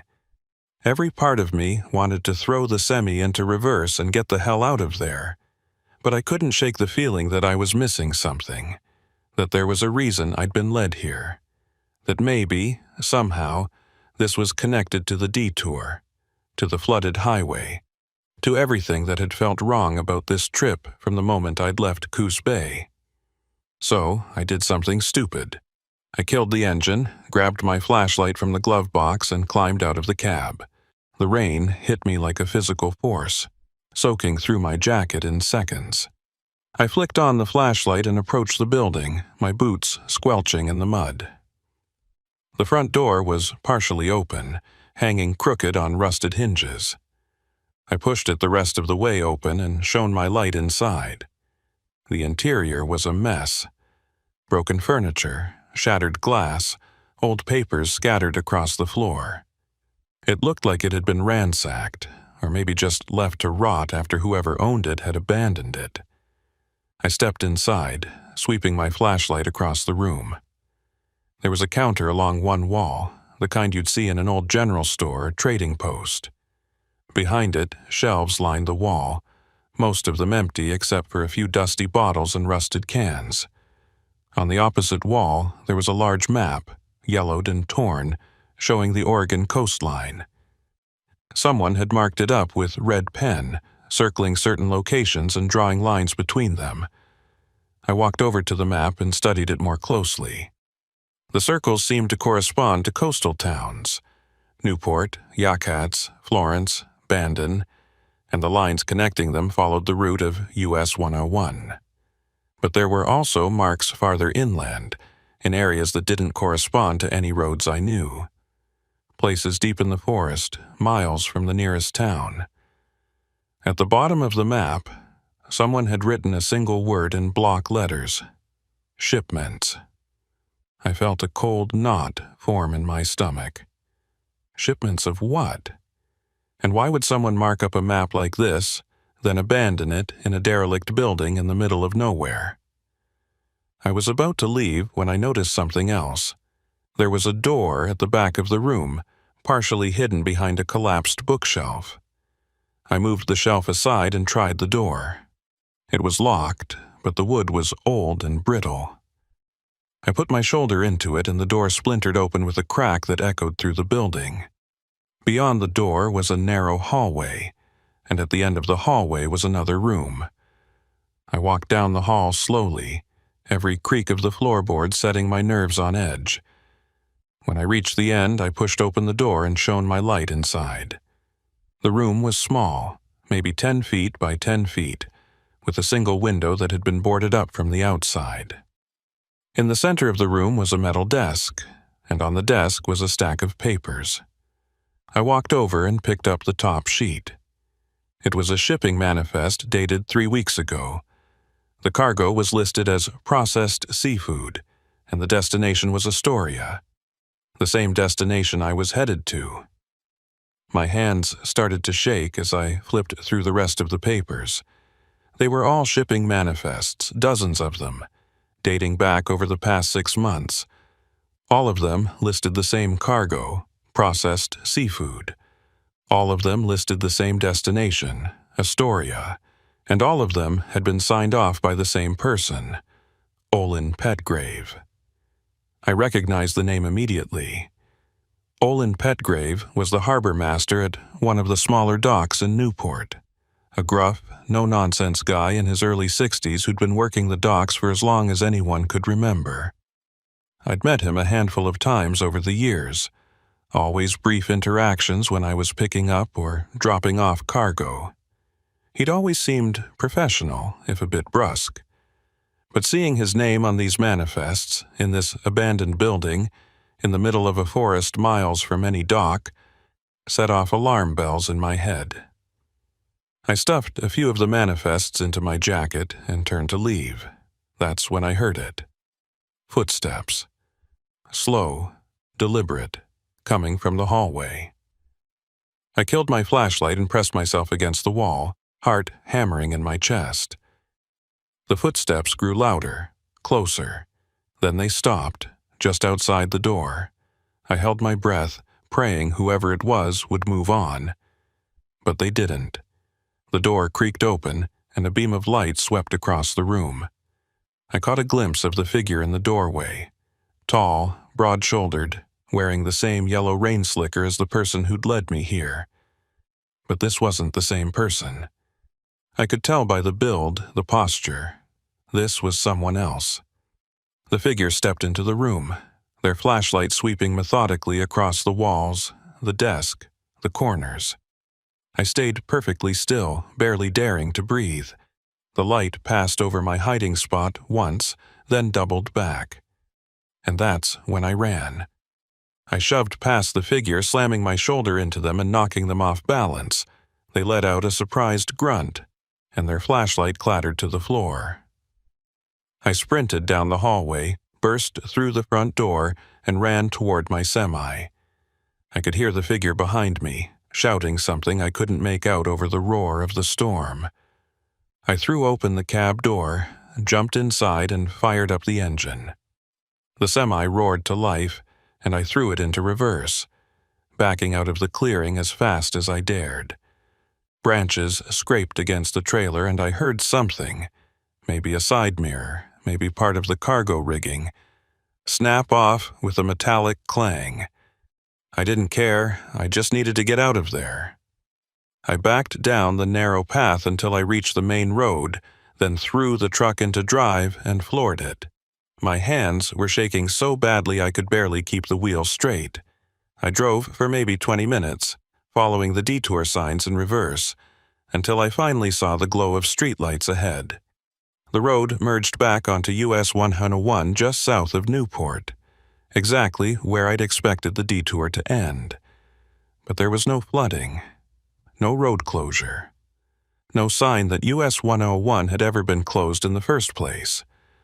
I pulled into the first truck stop I saw and sat there in the parking lot, engine idling, trying to process what had just happened.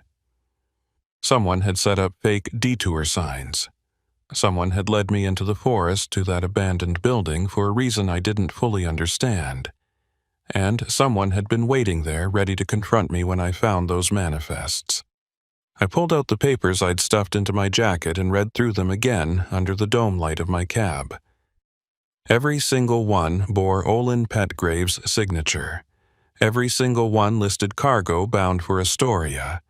And every single one had irregularities, mismatched weights, vague cargo descriptions, pickup times that didn't align with any dock schedules I was familiar with. I thought about calling the police, but what would I even tell them? That I'd followed a fake detour, been led to an abandoned building by someone in a mask, and found suspicious shipping manifests? They'd probably think I was delusional, suffering from exhaustion or hypothermia. I needed proof. I needed to figure out what was really going on. And the only way to do that was to keep driving north, to Newport, and to confront Olin Petgrave directly. So that's exactly what I did. I pulled out of the truck stop and merged back onto US 101, the storm still raging around me, the road ahead dark and uncertain. I had no idea what I was walking into, but I knew one thing for certain. Whatever operation Olin Petgrave was running, it was big enough to warrant fake detours, masked figures in the woods, and manifests that didn't add up. And I'd just stumbled into the middle of it. The miles ticked by, and with each one, the knot in my stomach grew tighter. Because I knew that once I reached Newport, once I confronted Olin, there would be no going back. I'd crossed a line the moment I walked into that building. And now, whether I liked it or not, I was part of whatever dark current was running beneath the surface of the Oregon coast. I reached Newport just after 3 in the afternoon, the storm still hammering the coast with sheets of rain that turned the windshield into a blurred mess. The docks were on the south side of town, a sprawling collection of piers and warehouses where fishing boats unloaded their catches and processing plants worked around the clock to turn raw seafood into products bound for markets across the country.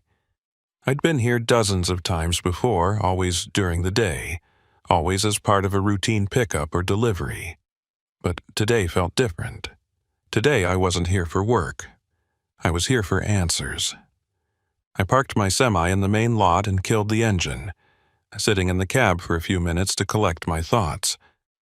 The manifests I'd taken from the abandoned building were still in my jacket, damp from the rain, but readable. I pulled them out and studied them again, looking for anything I might have missed. The signatures were definitely Olin Petgrave's. I'd seen his handwriting enough times to recognize the tight, angular script, but the cargo descriptions were vague, almost deliberately so. Processed seafood could mean anything: canned tuna, smoked salmon, frozen crab, shellfish meal. And the weights listed on the manifests didn't match the standard pallet configurations I was used to seeing. Some were too light, others too heavy.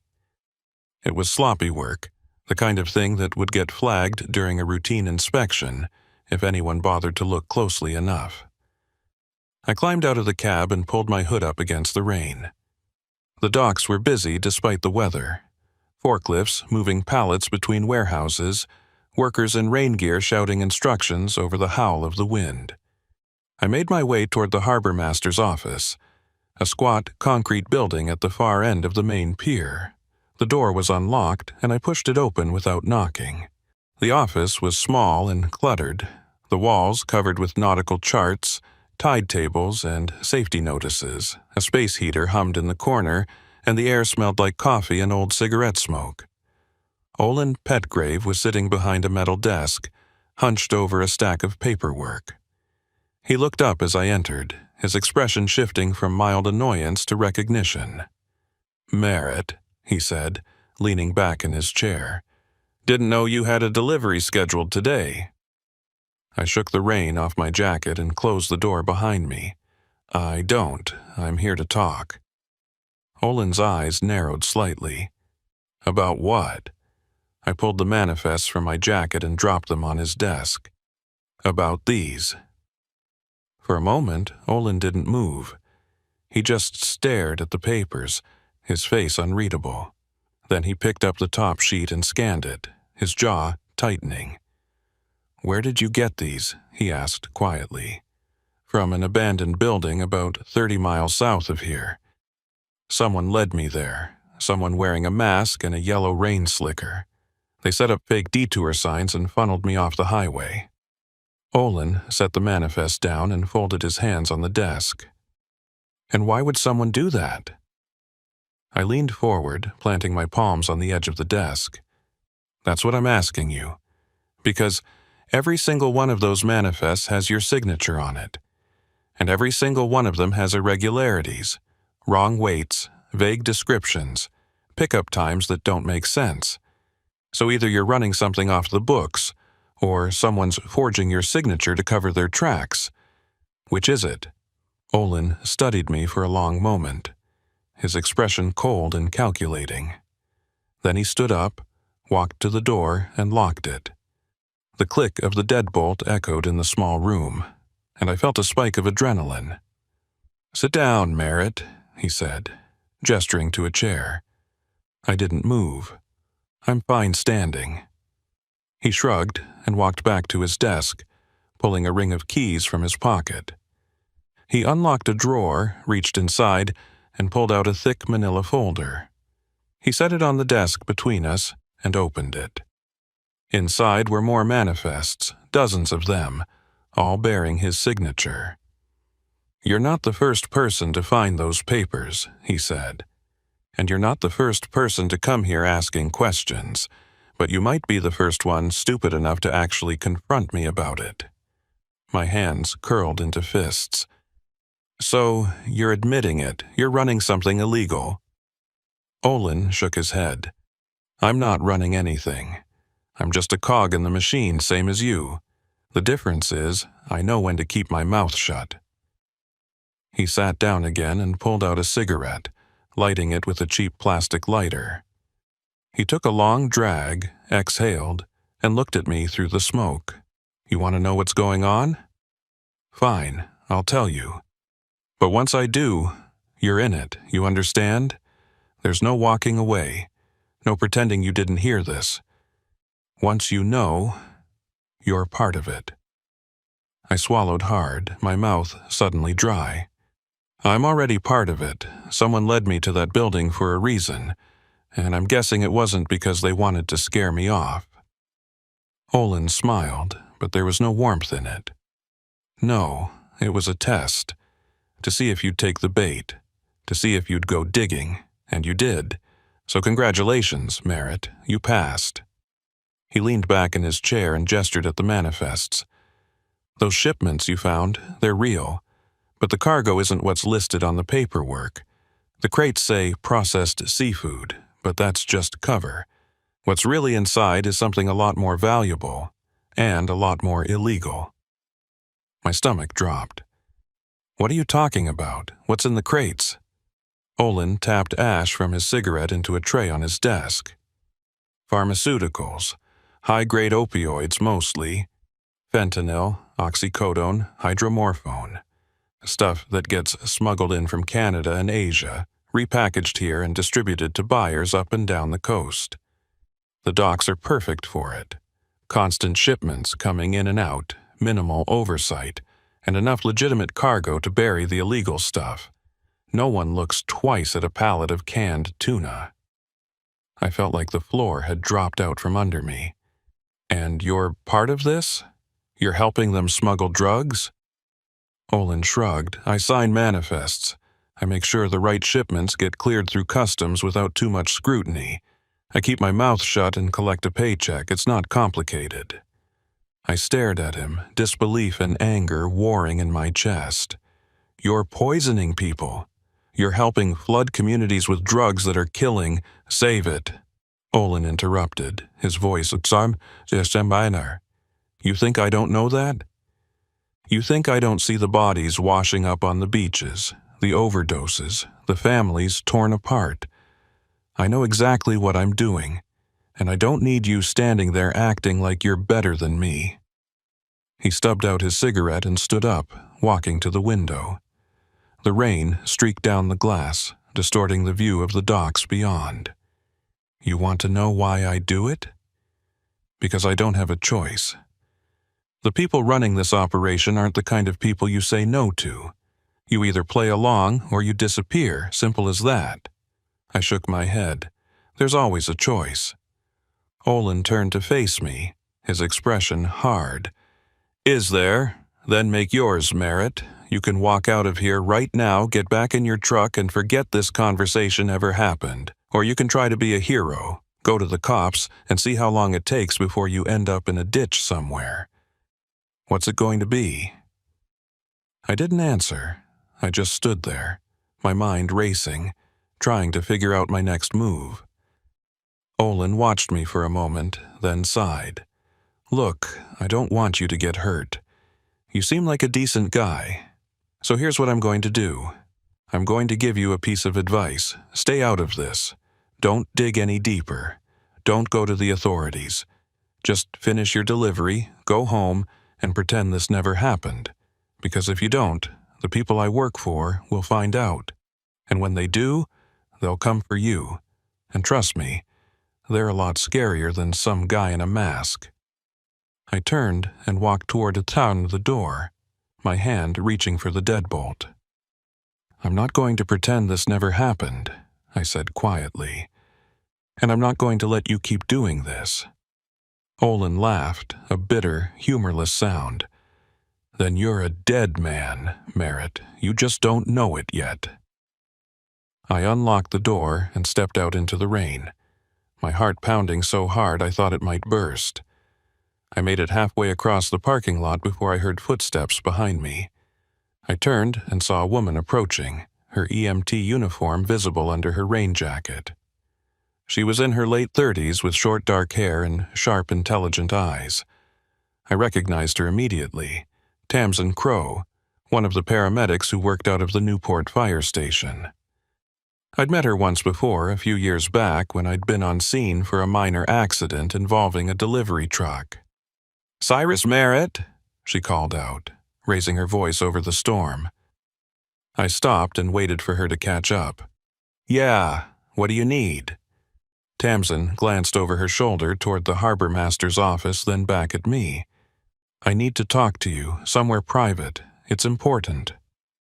I hesitated. "About what?" She stepped closer, lowering her voice. "About Olin Petgrave, and about what's really going on at these docks." My blood ran cold. "How do you know about that?" Tamsin looked around again, her expression tense. "Because I've been documenting it for months. I've been trying to gather enough evidence to take to the state police, but every time I get close, something happens. Witnesses disappear. Records go missing. I think someone's been tipping them off." She looked me in the eye.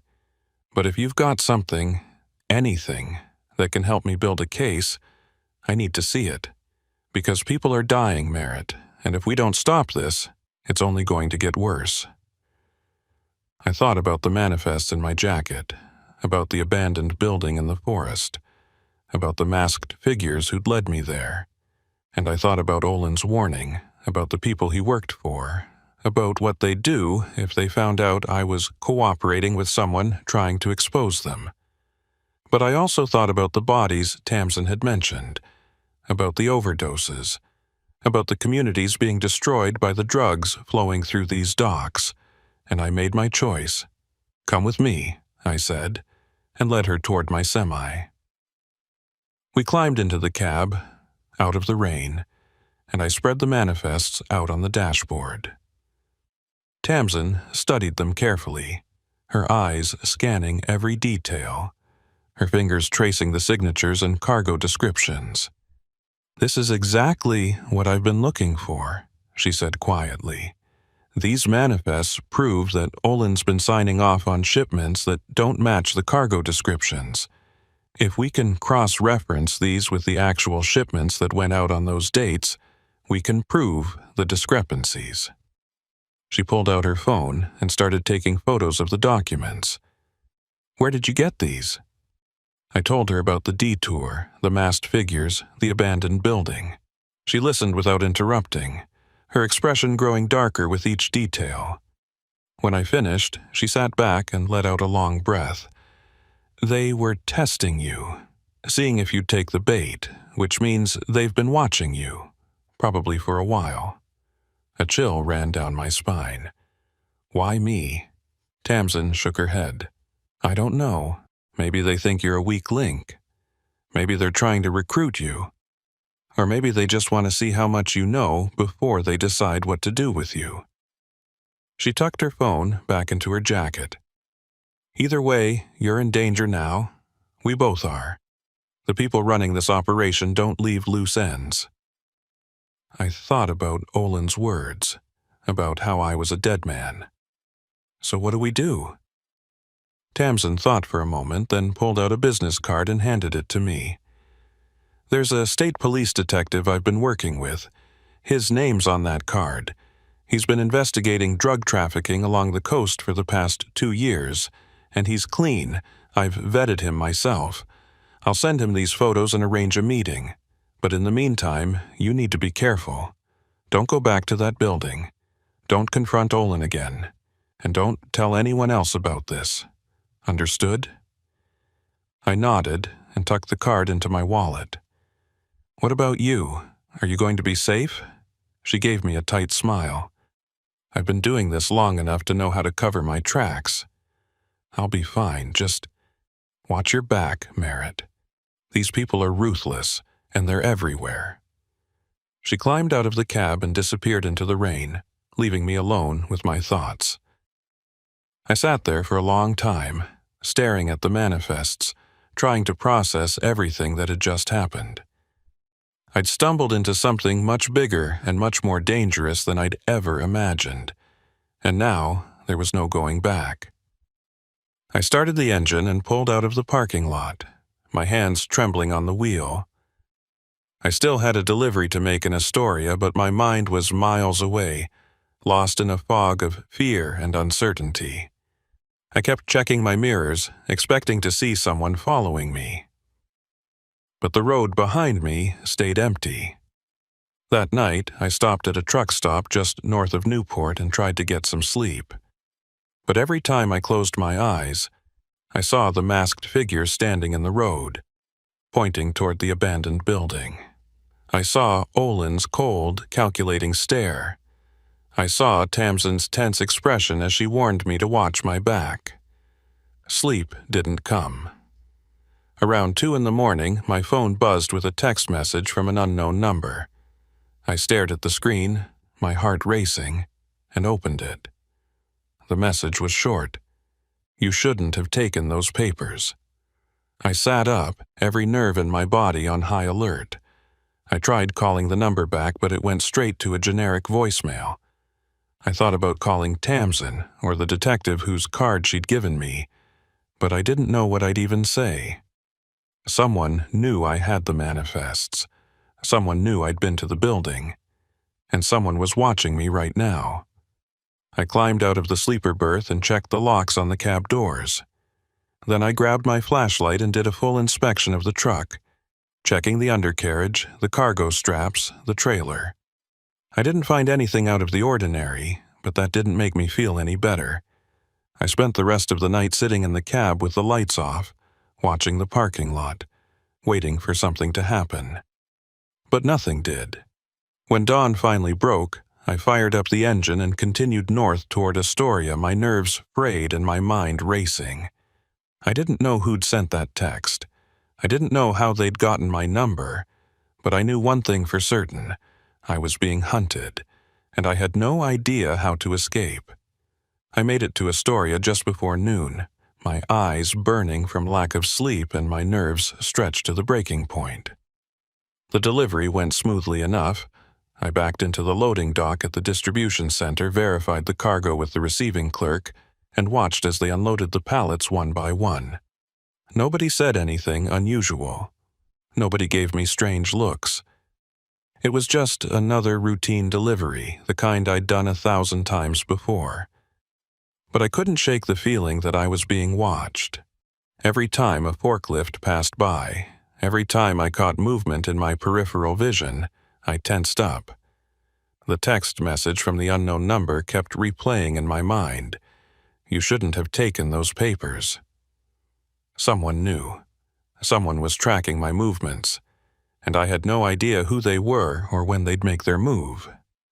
After the unloading was finished, I signed off on the delivery paperwork and climbed back into my cab. I was supposed to head back to Coos Bay to pick up another load, but I couldn't bring myself to do it. Not yet. I needed answers. I needed to know who was behind this operation and how deep it really went. So instead of heading south, I drove to a quiet spot along the Columbia River, parked my semi in an empty lot, and pulled out the business card Tamsin had given me. The card was simple, just a name, a phone number, and the seal of the Oregon State Police. No rank, no department, just a name. Detective Marcus Freely. I stared at the card for a long time, weighing my options. If I called, I'd be officially involving law enforcement.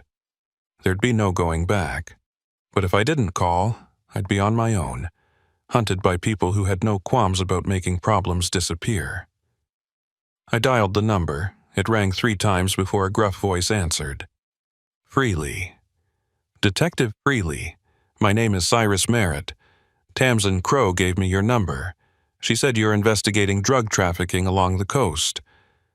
There was a pause on the other end of the line. Tamsin sent you? Where are you right now? Astoria. I just finished a delivery. Stay where you are. I'll be there in 20 minutes. The line went dead. I sat in the cab, watching the river flow past, trying to calm my racing thoughts. 20 minutes felt like an eternity. I kept checking my mirrors, scanning the parking lot for any sign of movement. But the lot stayed empty. True to his word, Detective Freely pulled up exactly 20 minutes later in an unmarked sedan. He was a tall, lanky man in his late 40s, with close-cropped gray hair and a face that looked like it had seen too many bad days. He was wearing a wrinkled dress shirt and jeans, no tie, and he had the tired, watchful look of someone who'd been working this case for far too long. He climbed into the passenger seat of my cab without asking permission and closed the door behind him. Cyrus Merritt? I nodded. He pulled out a badge and showed it to me briefly before tucking it back into his jacket. Tamsin sent me the photos of the manifests you found. I've been cross-referencing them with our database, and you stumbled onto something big, real big. He pulled out a tablet and swiped through several files. Olin Petgrave's been on our radar for about 8 months now. We suspected he was facilitating illegal shipments, but we didn't have hard evidence. Those manifests you found? They're exactly what we needed to tie him directly to the operation. I felt a small measure of relief. So you can arrest him? Freely shook his head. Not yet. Olin's just a middleman. If we take him down now, the people running the operation will scatter, and we'll lose our chance to dismantle the whole network. What we need is to follow the chain all the way up. Find out who's importing the drugs, who's distributing them, and who's bankrolling the whole thing. He turned to look at me. And that's where you come in. My stomach dropped. What do you mean? Tamsin told me about the detour, the abandoned building, the masked figures. They were testing you, seeing if you'd take the bait, which means they're interested in you for some reason. Maybe they think you're corruptible. Maybe they want to recruit you. Either way, they're watching you, and that gives us an opportunity. I didn't like where this was going. You want me to go undercover? Pretend to work for them? Freely leaned back in the seat. Not exactly. I want you to keep doing what you're doing, making deliveries, following your routes. But I also want you to keep your eyes open. If they approach you again, if they try to recruit you or involve you in their operation, I want you to play along. Gather information. Record conversations if you can. Help us build a case from the inside. I shook my head. You're asking me to put a target on my back. These people already threatened me. They sent me a text last night saying I shouldn't have taken those manifests. If I start playing spy, they'll kill me. Freely's expression hardened. They might kill you anyway, Merritt. You've already seen too much. The only way you're going to stay alive is if we take them down before they get to you. And the fastest way to do that is with your help. I stared out the windshield, watching the rain start to fall again. What if I say no? Then you're on your own. No protection, no support, no way to know when they're coming for you, and trust me, they will come. These people don't leave loose ends. He was right, and I knew it. I was already a target. The only question was whether I'd go down fighting or go down cowering. What do you need me to do? I asked quietly. Freely pulled out a small device from his jacket, about the size of a deck of cards. This is a GPS tracker. I want you to install it somewhere on your truck where it won't be easily found. Under the chassis, inside the wheel well, somewhere like that. It'll let us monitor your movements in real time. If you get into trouble, we'll know where you are. He handed me the device, and I turned it over in my hands. It was heavier than it looked, with a magnetic base and a small blinking LED. What else? If they contact you again, record the conversation. Use your phone, a voice recorder, whatever you've got. And if they ask you to make a delivery that seems off, wrong destination, unusual cargo, strange pickup times, call me immediately. Don't try to handle it yourself. I nodded and tucked the tracker into my jacket. And what if they figure out I'm working with you? Freely's expression softened slightly. Then you call me, and we pull you out. We'll get you into witness protection, relocate you, give you a new identity if we have to. But it won't come to that. You're smart, Merritt. You've already proven that by finding those manifests. Just keep your head down, follow your instincts, and trust me when I say we've got your back. He climbed out of the cab and paused at the door. One more thing. Don't tell anyone about this. Not your dispatcher, not your friends, not even Tamsin. The fewer people who know you're working with us, the safer you'll be. He closed the door and walked back to his sedan, leaving me alone in the cab with the GPS tracker and a sinking feeling in my gut. I spent the next hour installing the tracker, crawling under my semi in the rain to find a secure spot inside the frame near the rear axle. It was cold, miserable work, and by the time I was finished, I was soaked to the bone and shivering. But the tracker was in place, hidden from view, blinking its steady green light.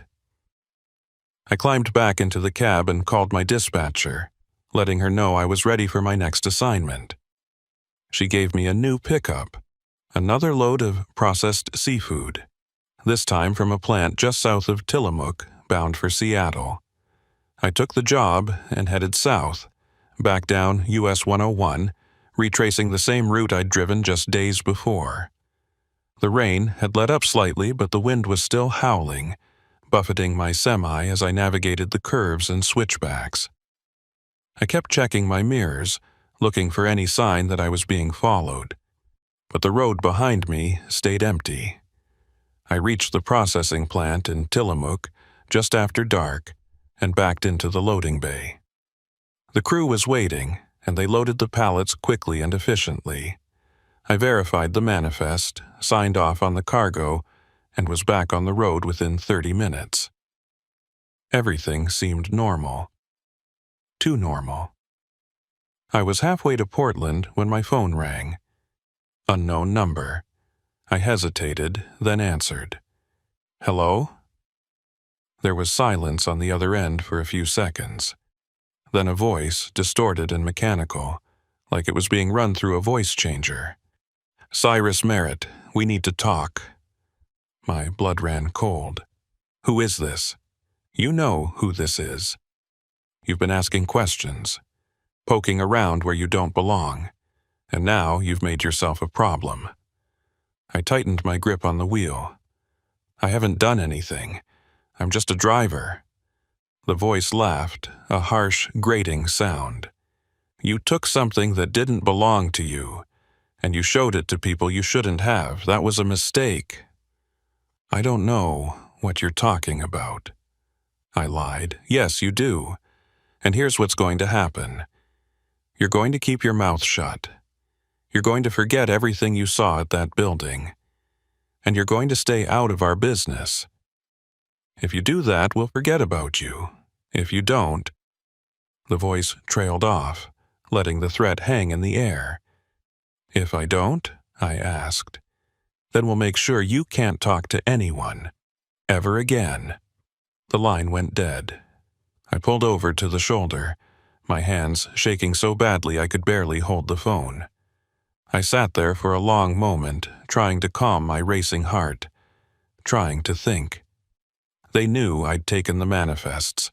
They knew I'd shown them to someone, which meant they were either watching me or they had someone on the inside feeding them information. Either way, I was in serious danger. I pulled out my phone and dialed Detective Freely's number. He answered on the first ring. Merritt, what's wrong? I just got a call.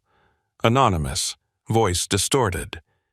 They know I took the manifests and they threatened me. There was a pause on Freely's end. What exactly did they say? I repeated the conversation word for word. When I finished, Freely let out a long breath. Okay. Listen to me carefully. Do not deviate from your route. Do not stop anywhere except for fuel. Drive straight to Seattle, make your delivery, and then find a safe place to park. I'm going to send a unit to keep an eye on you until we figure out our next move. What if they come after me before then? I asked. Then you call 911. You don't try to handle it yourself, you understand? I nodded, even though he couldn't see me. Yeah, I understand. Good. Stay sharp, Merritt. We're going to get through this. He hung up, and I sat there in the darkness, listening to the hum of the engine and the patter of rain on the roof. I'd never felt more alone in my life. I pulled back onto the highway and continued north, my eyes constantly scanning the road ahead and behind. Every set of headlights that appeared in my mirrors made my heart race. Every car that passed me felt like a potential threat. I was a wreck by the time I reached the outskirts of Portland, my nerves frayed and my mind exhausted from constant vigilance. That's when I noticed the car. It was a dark SUV, staying about 3 car lengths behind me, matching my speed exactly. I'd first seen it about 20 miles back, and it hadn't deviated from my tail since. I tried changing lanes. The SUV changed lanes too. I sped up. The SUV sped up. I slowed down. The SUV slowed down. They were following me. And they weren't even trying to hide it. I grabbed my phone and called Freely again. There's a car tailing me. Dark SUV. Been on me for the past 20 miles. Can you see the license plate? I checked my mirror. Too dark, and they're hanging back just far enough that I can't make it out. Okay, keep driving. I'm going to route a state patrol unit to your location. They'll intercept the SUV and see what's going on. Just stay calm and keep moving. I hung up and focused on the road, my knuckles white on the wheel. The SUV stayed behind me, a constant, menacing presence. Minutes ticked by, feeling like hours. Then, finally, I saw flashing blue and red lights in my rearview mirror.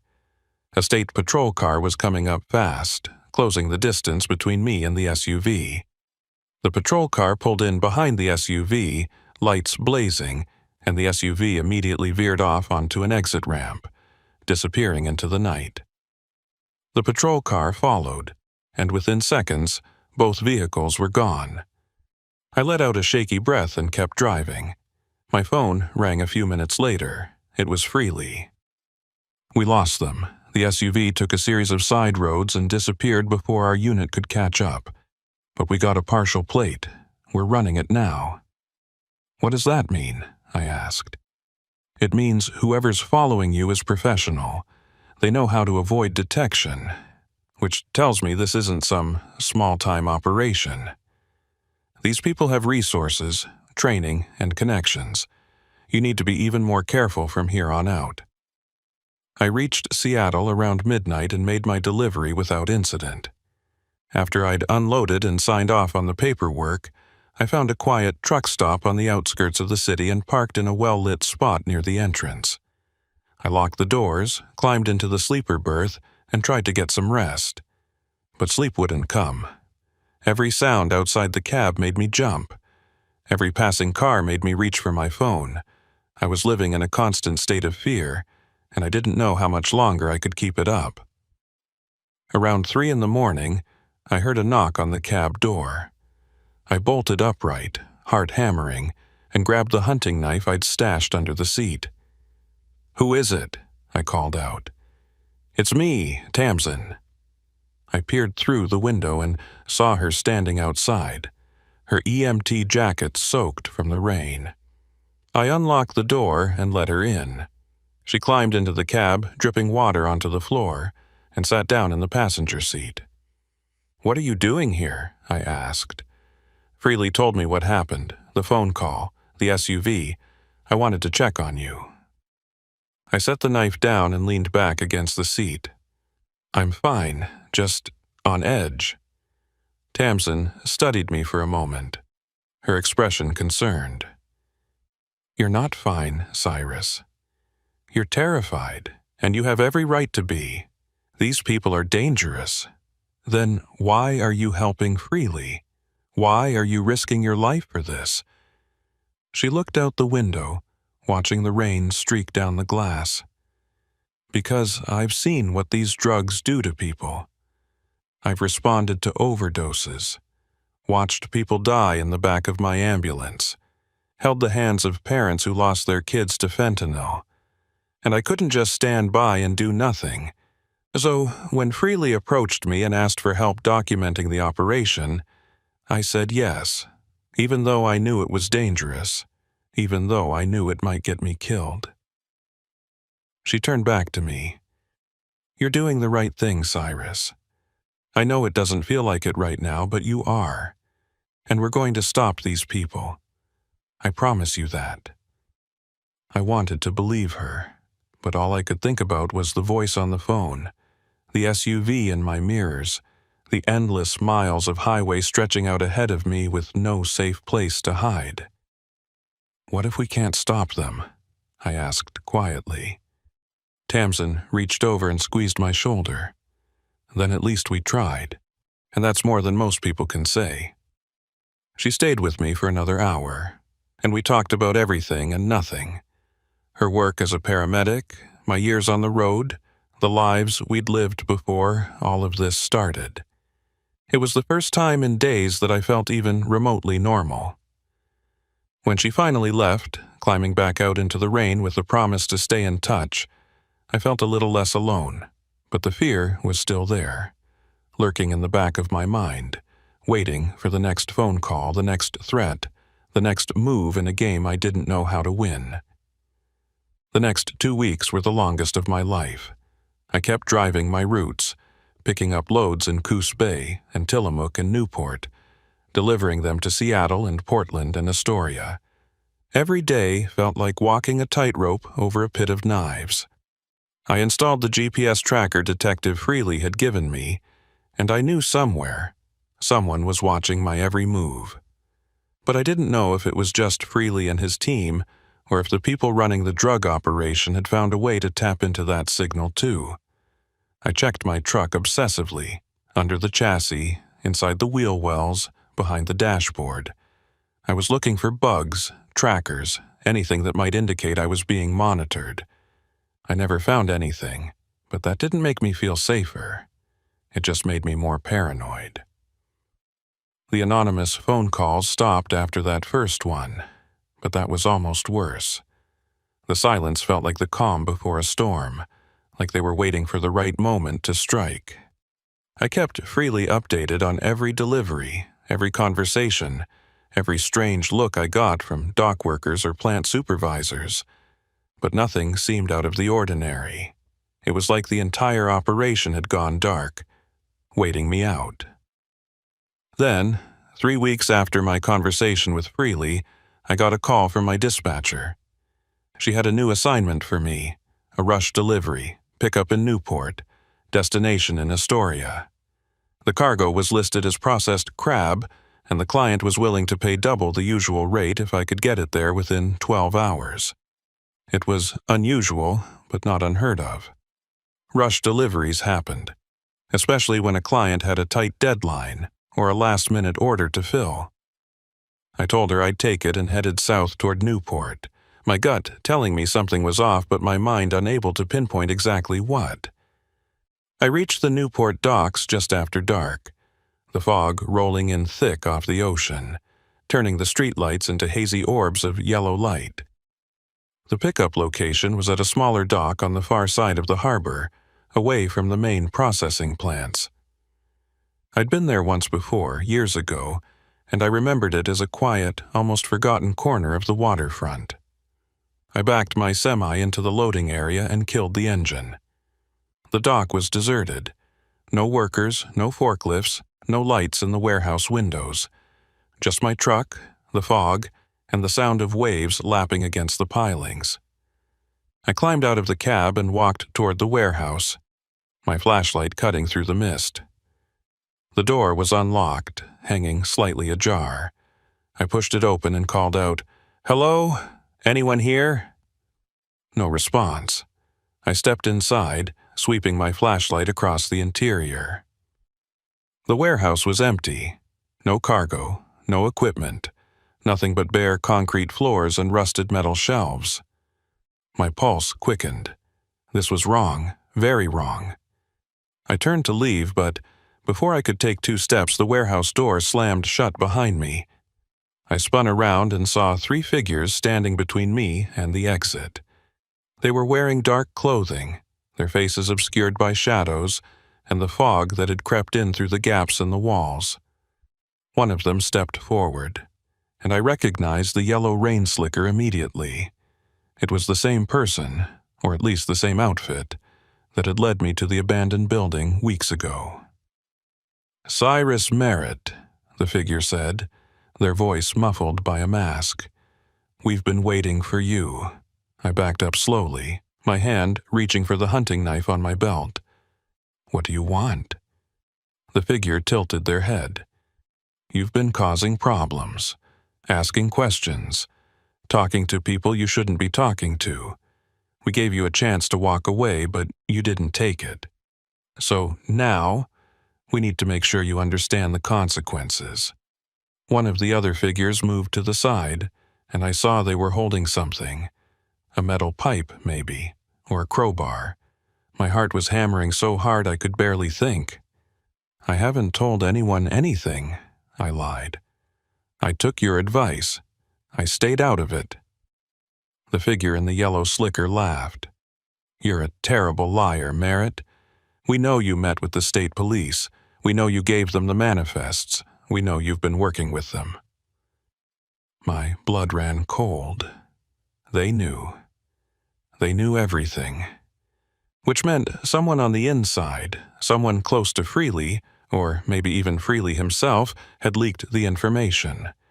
Or maybe they'd been tracking me all along, listening to my phone calls, monitoring my movements. "So, what now?" I asked, trying to keep my voice steady. "You kill me? Dump my body in the ocean?" The figure stepped closer. That would be the easy solution, but we're not here to kill you, Merritt. We're here to give you one last chance, a chance to prove you're smart enough to survive. They gestured to one of the other figures, who stepped forward and dropped a duffel bag at my feet. "Open it," the figure in yellow said. I crouched down and unzipped the bag. Inside were bricks, dozens of them, wrapped in plastic and duct tape. I didn't need to open one to know what they were. Drugs. Probably fentanyl or heroin, packaged and ready for distribution. I zipped the bag shut and stood up. "You want me to deliver this?" It wasn't a question. "That's right. You're going to take that bag, load it into your truck, and deliver it to an address we'll give you. You do that and we'll forget about your little indiscretions. You'll be part of the operation, and as long as you keep your mouth shut and do what you're told, you'll be safe. You'll even make good money." I stared at the bag, my mind racing. If I refused, they'd kill me, right here, right now. But if I agreed, if I took the drugs and made the delivery, I'd be crossing a line I could never come back from. I'd be complicit in the very thing I'd been trying to stop. And Freely would know. The GPS tracker under my truck would show exactly where I went, and he'd see me making a delivery to an address that wasn't on any legitimate manifest. He'd think I'd turned. He'd think I'd sold out. Unless I could use this. Use the delivery as bait. Lead Freely and his team right to the heart of the operation. It was risky, insanely risky, but it might be my only chance to end this. "Fine," I said. "I'll do it." The figure in yellow nodded. "Smart choice. The address is already programmed into your GPS. You have 6 hours to make the delivery. If you're late, or if you try anything stupid, we'll know, and we'll come for you. Understood?" I nodded and picked up the duffel bag. It was heavier than I expected, and the weight of it felt like a physical burden pressing down on my shoulders. I walked past the figures and out of the warehouse, into the fog and the cold night air. I loaded the bag into the hidden compartment under my sleeper berth, the one I usually used for tools and spare parts. Then I climbed into the cab and started the engine. The GPS on my dashboard flickered to life, and a new destination appeared. An address in a small town just south of Astoria, about 90 miles north. I pulled out of the dock and onto the highway, my hands trembling on the wheel. As soon as I was clear of the waterfront, I grabbed my phone and called Freely. He answered immediately. "Merritt, where are you?" "Newport. They just gave me a bag full of drugs and told me to deliver it. They know about you. They know I've been working with you." There was a sharp intake of breath on Freely's end. "Are you compromised? Are they listening to this call?" "I don't think so, but I can't be sure." "Okay, listen. Do not make that delivery. Pull over right now, and I'll send a unit to pick you up.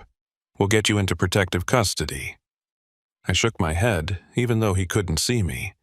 "No, I'm going to make the delivery. I'm going to lead you right to them." "That's too dangerous. If they suspect you're setting them up, they already suspect me," I interrupted. "This is the only way. You follow the GPS tracker, you set up surveillance at the delivery location, and you catch them in the act. It's the best shot we're going to get." There was a long silence on Freely's end, then, "Okay, but you stay in your truck, you make the drop, and you leave immediately. You do not engage with anyone. You do not try to be a hero. You understand?" "I understand." "We'll have units positioned around the area. The moment you leave, we move in. Just be careful, Merritt." I hung up and focused on the road, my heart pounding in my chest.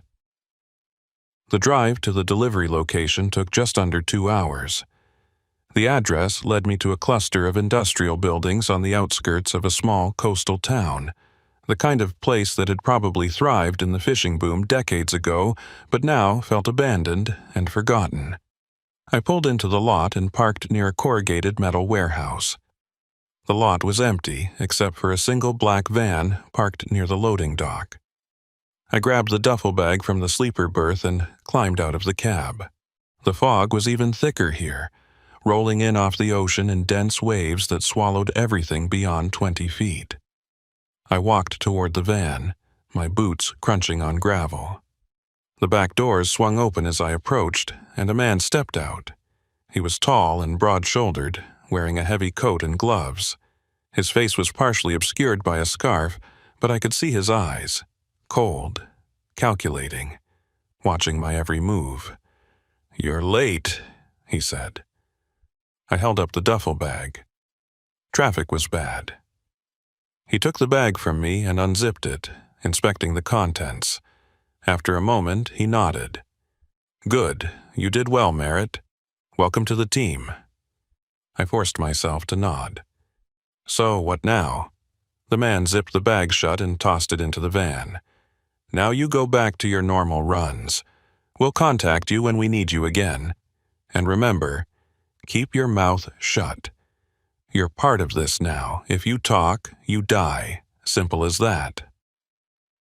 I turned and walked back to my truck, every step feeling like it took an eternity. I climbed into the cab, started the engine, and pulled out of the lot, forcing myself to drive slowly, to act like everything was normal. As soon as I was a mile down the road, I heard sirens in the distance. I checked my rearview mirror and saw flashing blue and red lights converging on the warehouse. Freely had made his move. I kept driving, my hands shaking, my mind numb. I didn't know if the raid had been successful, if they'd caught everyone involved, or if some of them had escaped. I didn't know if Olin Petgrave had been arrested, or if the people higher up the chain were still out there. All I knew was that I'd done my part. I'd led them to the delivery location, and now it was out of my hands. I drove back to Coos Bay in a daze, barely registering the miles ticking by. When I finally pulled into my usual truck stop, I parked in a far corner of the lot, killed the engine, and just sat there, staring at nothing. My phone rang about an hour later. It was Freely. "We got them," he said. "The raid was a success. We arrested 4 people at the warehouse, including the guy you handed the bag to. We also seized over 200 pounds of fentanyl and heroin. This is huge, Merritt. You did it." I should have felt relieved, triumphant even, but all I felt was exhausted. "What about Olin?" I asked.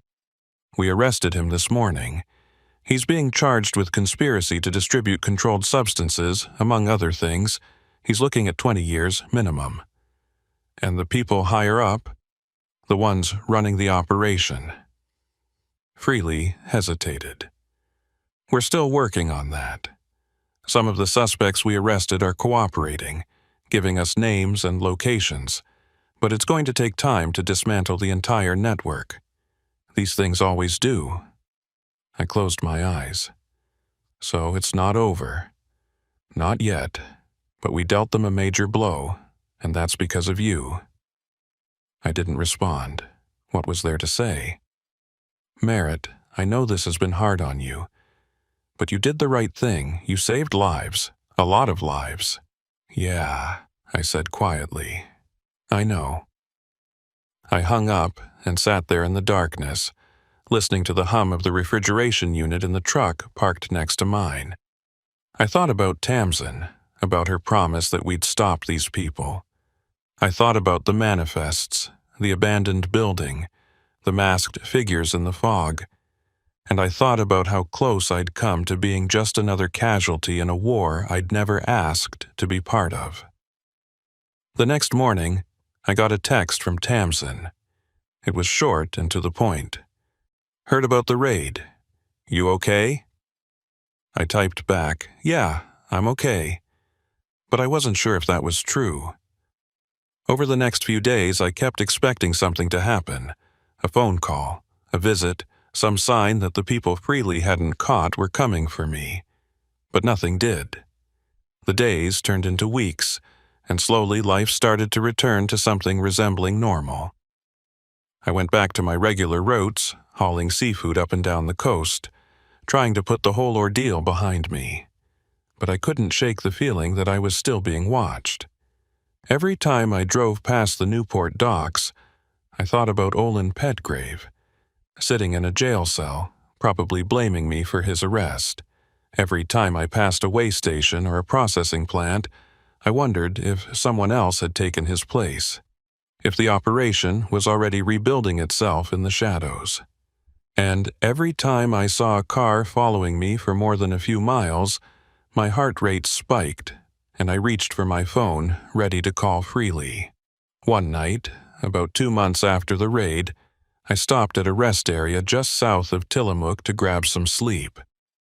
I was exhausted, my body aching from a long day of driving, and I fell asleep almost as soon as I climbed into the sleeper berth.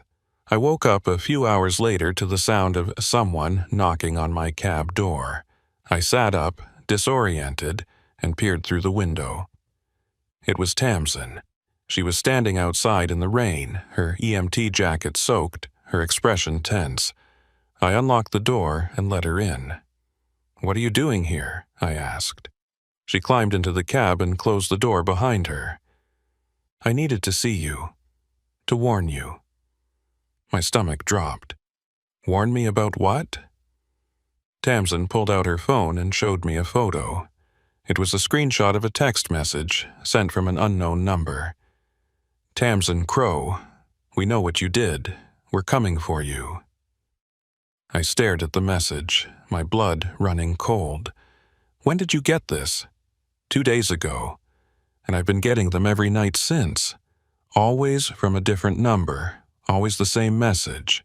Freely thinks it's just scare tactics, that they're trying to intimidate me into backing off. But I don't think so.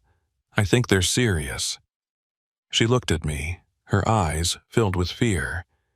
"And if they're coming for me, they're coming for you too."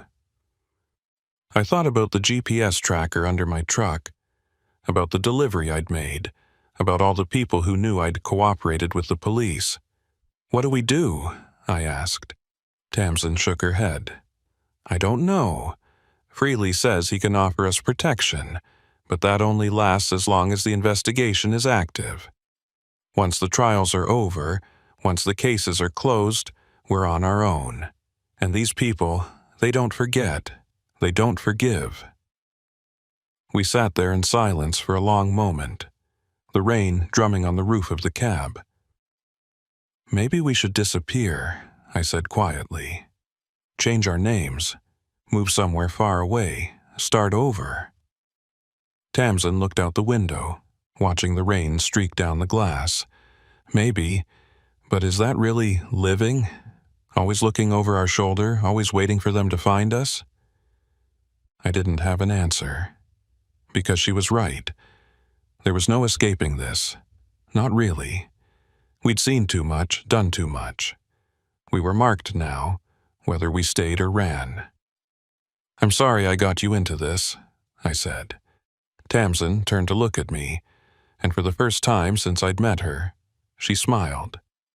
It was a sad, tired smile, but it was genuine. "You didn't get me into anything, Cyrus. I chose this, just like you did, and I'd make the same choice again."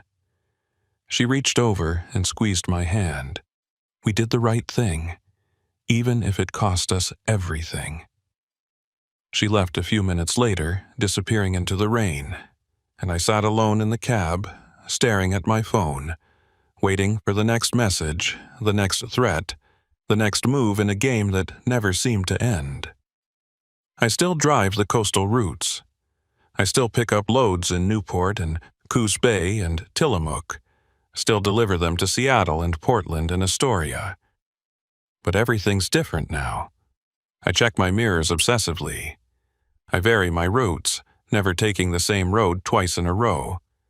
I keep the hunting knife close, and I sleep with one eye open. I don't know if the people running the operation are still out there, rebuilding in the shadows, or if Freely's raid really did dismantle the network. I don't know if Olin Petgrave is cooperating with investigators or keeping his mouth shut, protecting the people higher up the chain. I don't know if the masked figures I saw in the warehouse are in jail, or if they're still out there waiting for the right moment to come for me. All I know is that I can't stop driving, because if I stop, if I let the fear paralyze me, then they've already won. So I keep moving. Mile after mile, day after day, the highway stretching out ahead of me like a promise that never quite delivers. I pass the exit for that abandoned building sometimes, the one where I found the manifests. I never take it, I just keep driving, my hands tight on the wheel, my eyes on the road. And every night before I fall asleep, I check my phone, looking for messages, looking for threats, looking for some sign that it's finally over. But the messages never come. The threats never materialize. And that's the worst part, because not knowing is worse than knowing. The uncertainty is worse than any threat. It's the silence that kills you. The waiting. The constant gnawing fear that one day you'll turn a corner, or stop at a rest area, or open your cab door, and they'll be there. Waiting. I got one more text from Tamsin about 3 weeks ago. It was short. Still here, still fighting. Don't give up. I typed back, I won't. But I don't know if that's true. Because every day feels like a battle, and I'm not sure how much longer I can keep fighting. The coast is beautiful, especially in the early morning when the fog lifts and the sun breaks through the clouds, painting the ocean in shades of gold and silver. But I don't see the beauty anymore. I only see the shadows, the places where someone could be hiding, the roads that lead to nowhere, the trucks that follow me for just a few miles too long.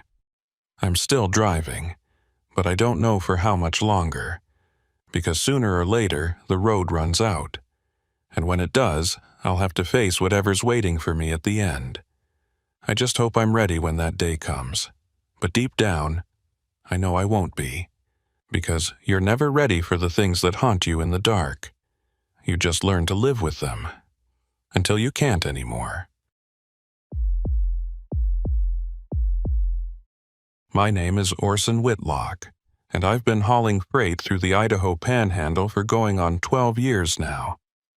Most people don't think much about Idaho when they picture trucking routes. They think of the interstates, the flat corridors that cut through the heartland, the easy miles where you can set the cruise control and let your mind wander. But up here in the Panhandle, trucking is a different animal altogether.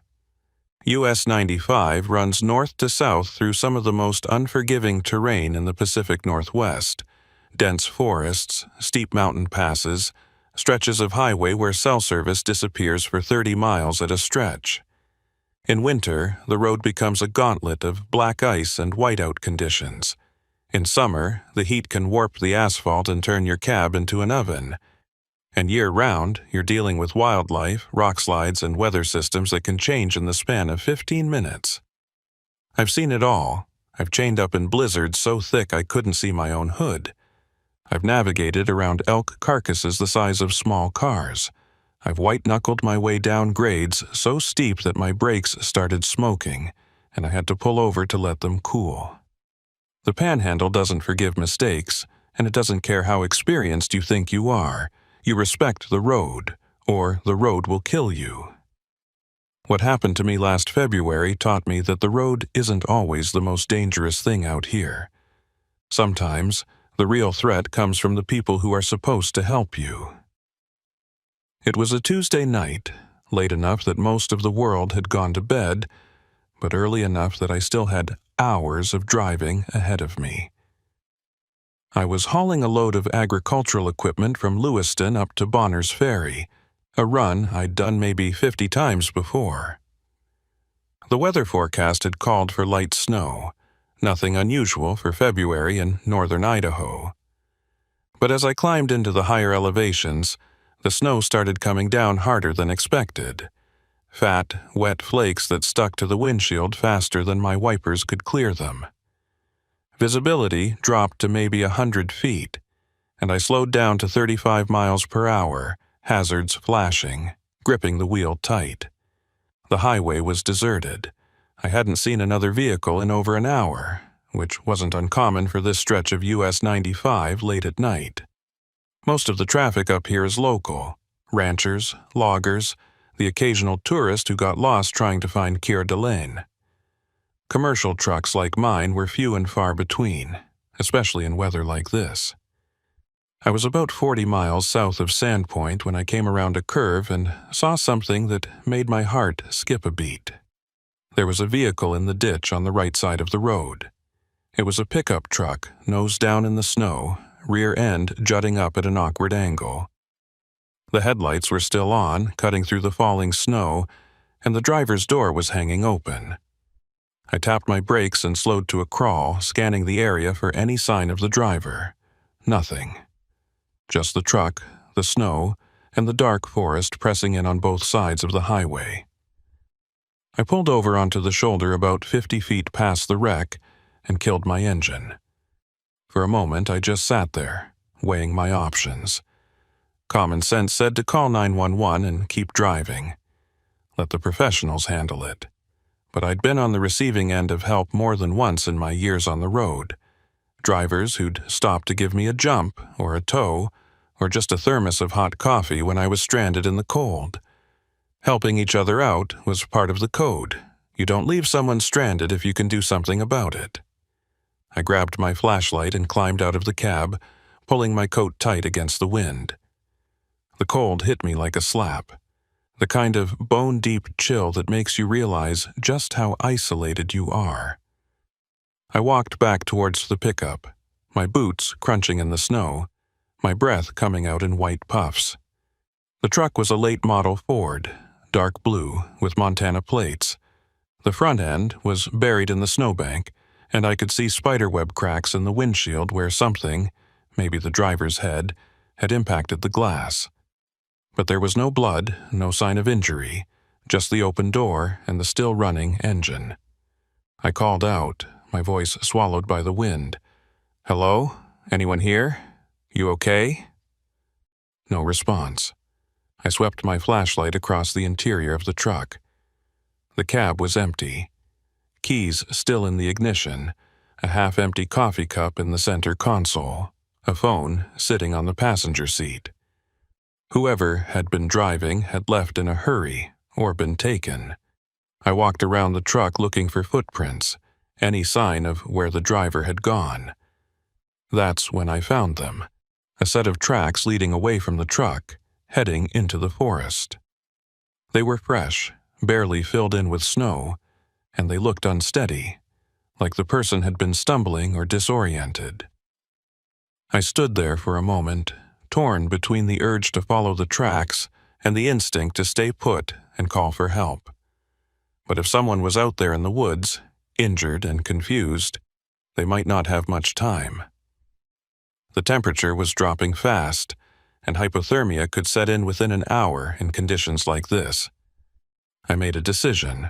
I pulled out my phone and dialed 911. No service. I walked back to my truck and tried the CB radio, broadcasting on the emergency channel. "This is Orson Whitlock, mile marker 187 on US 95 northbound. I've got a vehicle in the ditch, driver missing, footprints leading into the woods. Requesting assistance. Over." Static. I tried again. Same result. The storm was interfering with the signal, or I was too far out in the middle of nowhere for anyone to hear me. I was on my own. I grabbed a spare jacket from my sleeper berth, along with a first aid kit and a length of rope. If I was going to follow those tracks, I needed to be prepared. I locked my truck and started into the woods, following the footprints, my flashlight cutting through the darkness. The forest was dense, the trees so tightly packed that the snow hadn't penetrated much beyond the first few yards. The tracks led deeper, weaving between trunks and over fallen logs, and I followed them as quickly as I dared. The wind howled through the branches above, and every now and then I'd hear a crack or a rustle that made me stop and sweep my flashlight around, half expecting to see something watching me from the shadows. After about 10 minutes, the tracks ended at a small clearing.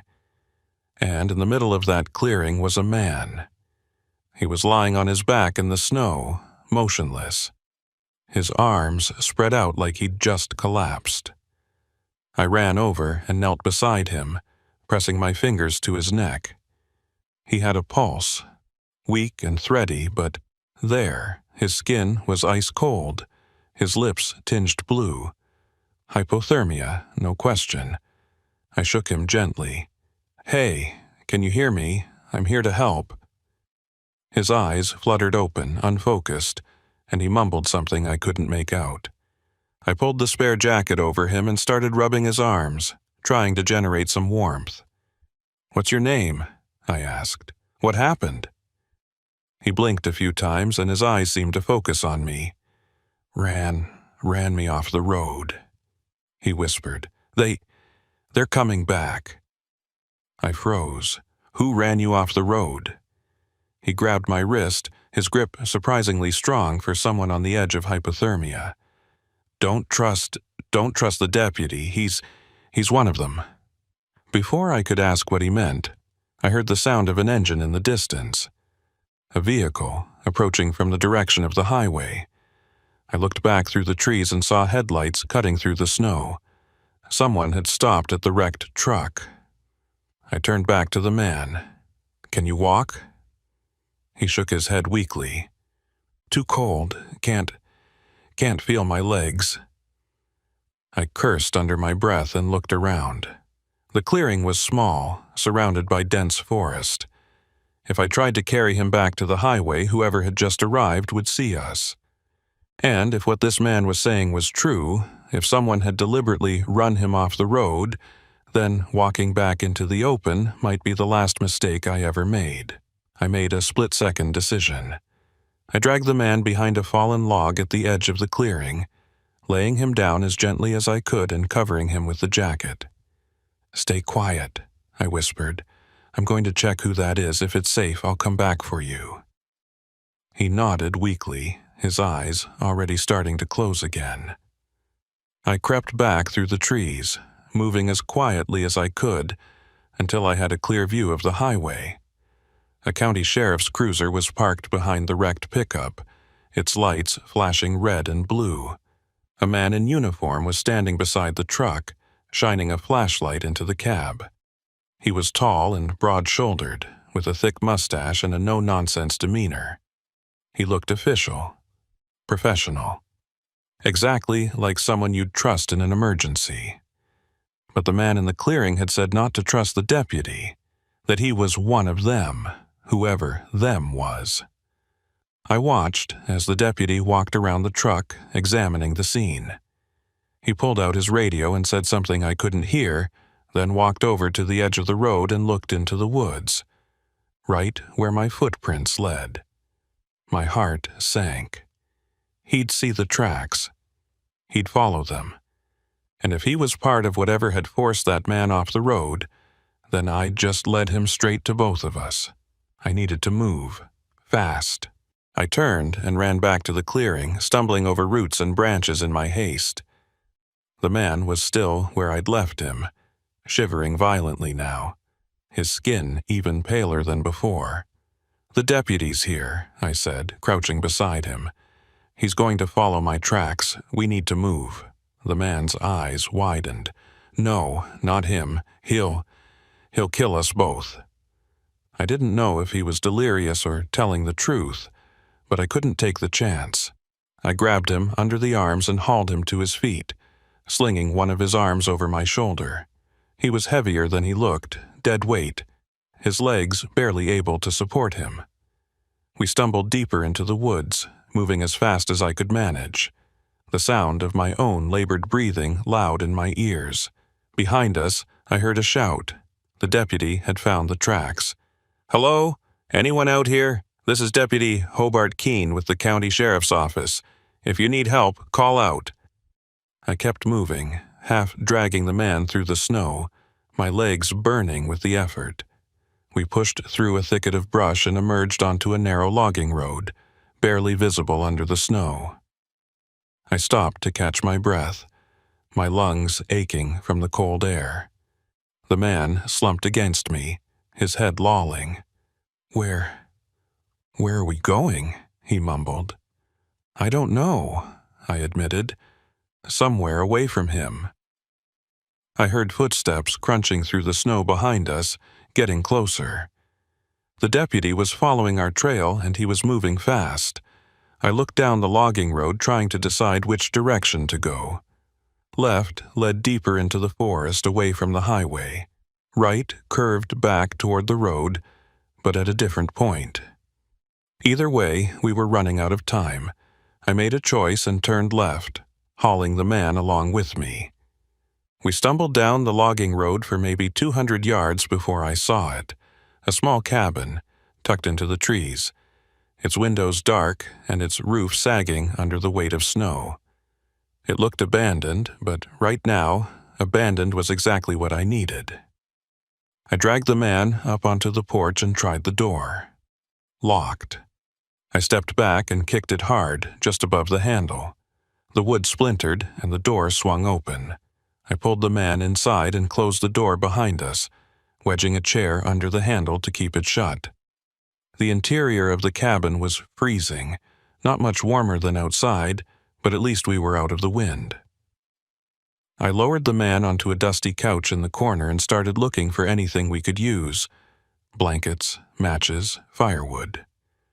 I found a stack of old newspapers and a box of matches on a shelf, along with a few pieces of split wood stacked beside a potbelly stove in the corner. I got a fire started, feeding it newspaper until the kindling caught, then adding the wood. Within minutes, the stove was radiating heat, and I pulled the couch closer so the man could warm up. "You're going to be okay," I said, more to convince myself than him. "We'll wait here until morning, then figure out how to get help." The man opened his eyes and looked at me.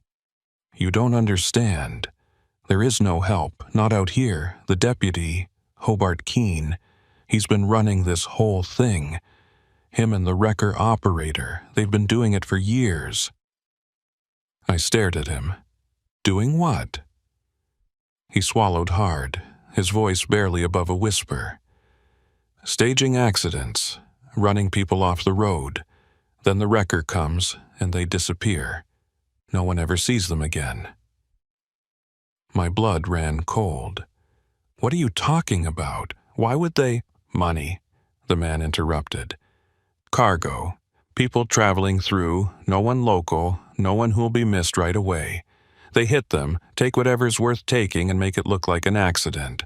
Sometimes they dump the bodies in the woods. Sometimes they just— I don't know. I got lucky.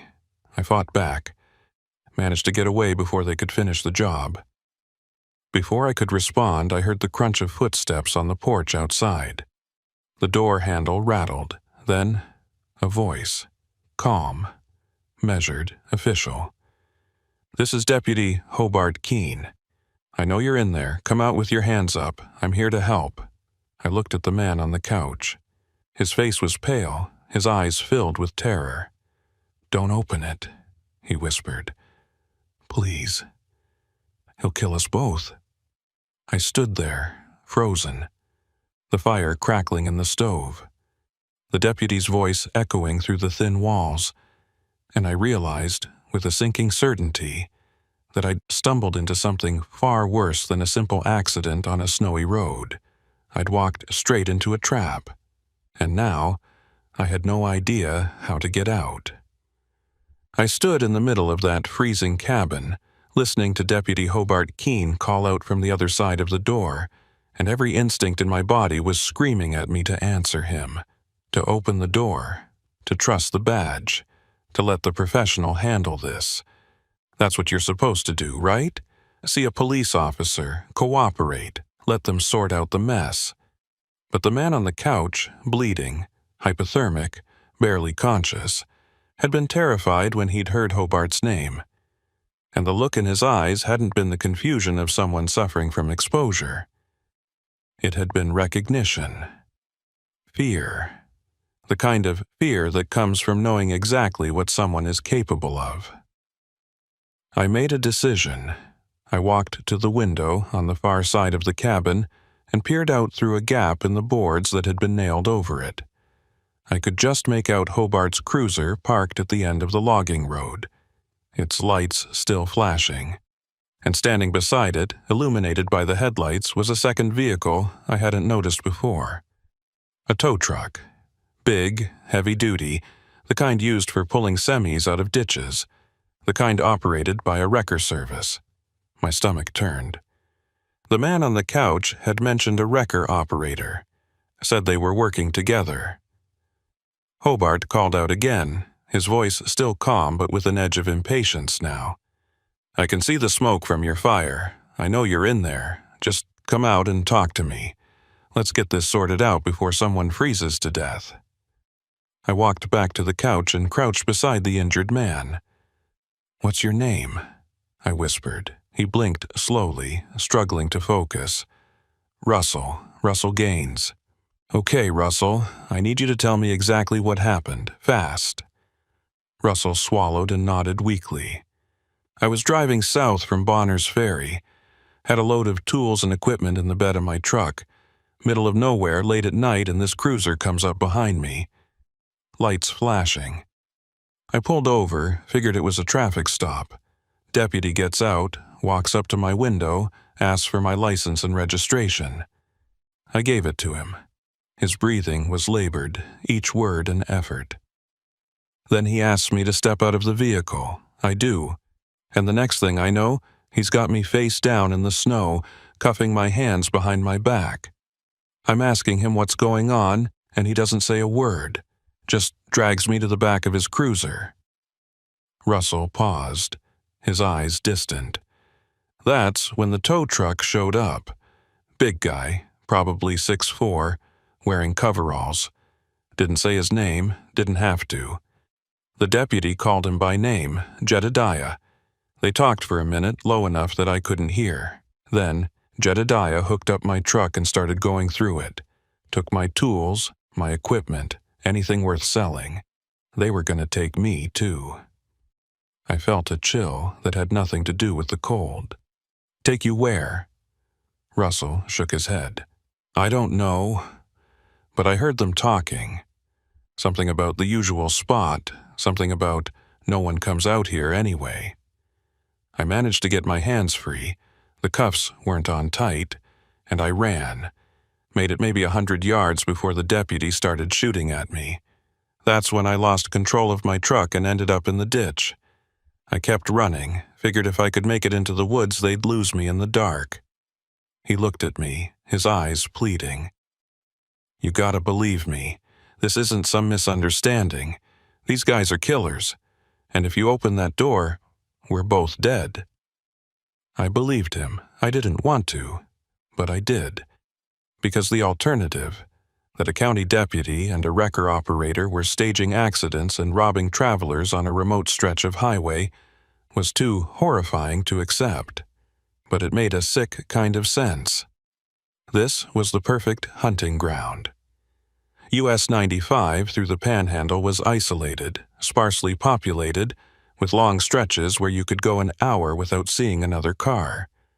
Travelers passing through had no local connections, no one who'd immediately notice if they went missing. And a deputy with a badge and a cruiser, that was the perfect cover. Who questions a cop? I moved back to the window and looked out again. Hobart was still on the porch, but now he was joined by the second man, Jedediah, presumably. Even from a distance I could see he was massive, broad-shouldered and thick-armed, wearing grease-stained coveralls and a heavy jacket. He was holding something in his right hand. I couldn't make out what it was, but the way he held it, low and ready, made my skin crawl. Hobart knocked on the door again, harder this time. "Last chance.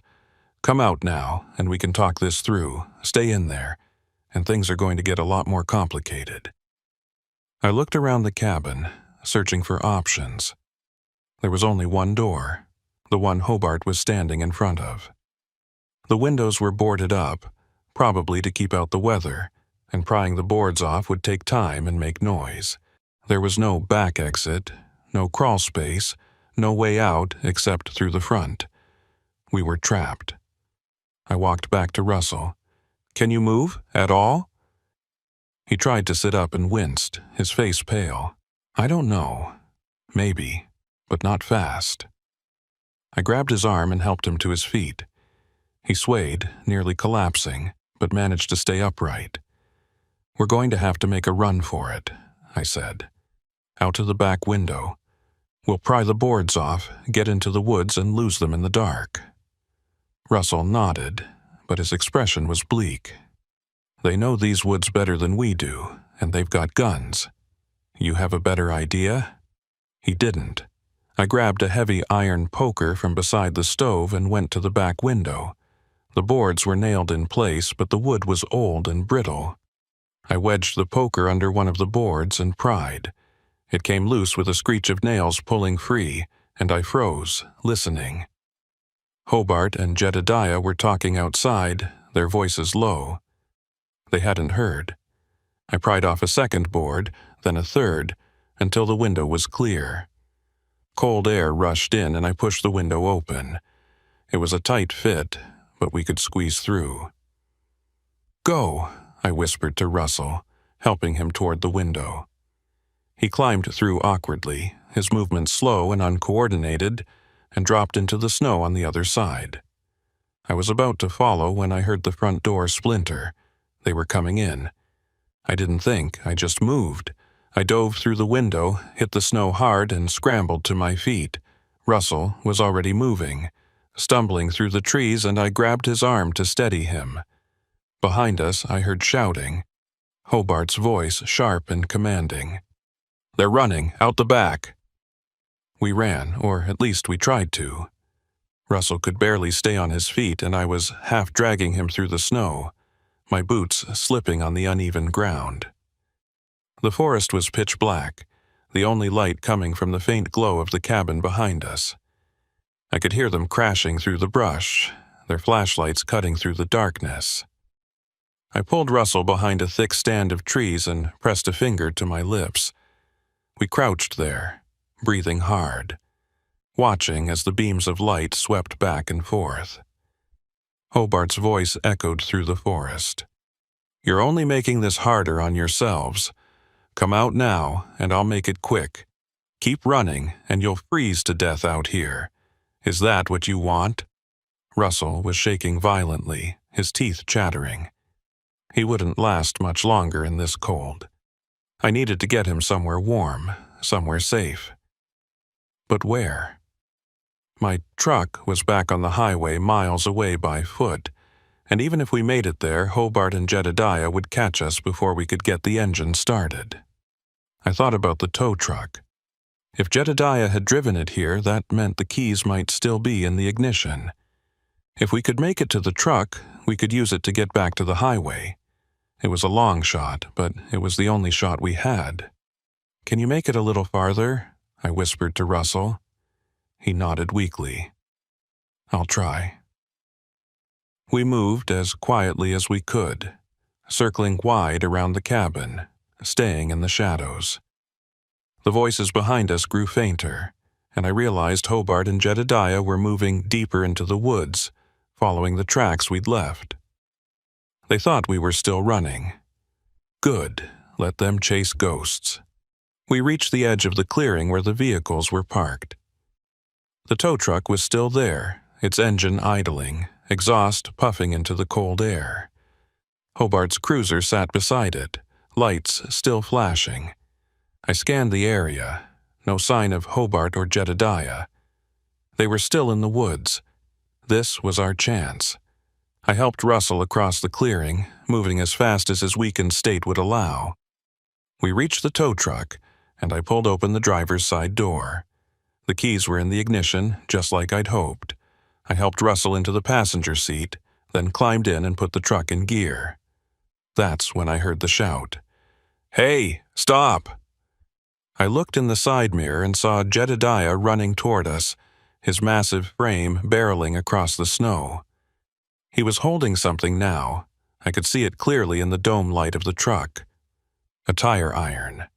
I slammed my foot on the gas, and the tow truck lurched forward. Jedediah reached the driver's side door and grabbed the handle, trying to wrench it open. I swerved hard to the left, and he lost his grip, stumbling back.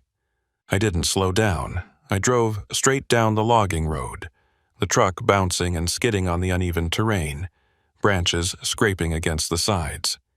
In the rearview mirror, I saw Jedediah running after us, then stopping, doubling over with his hands on his knees.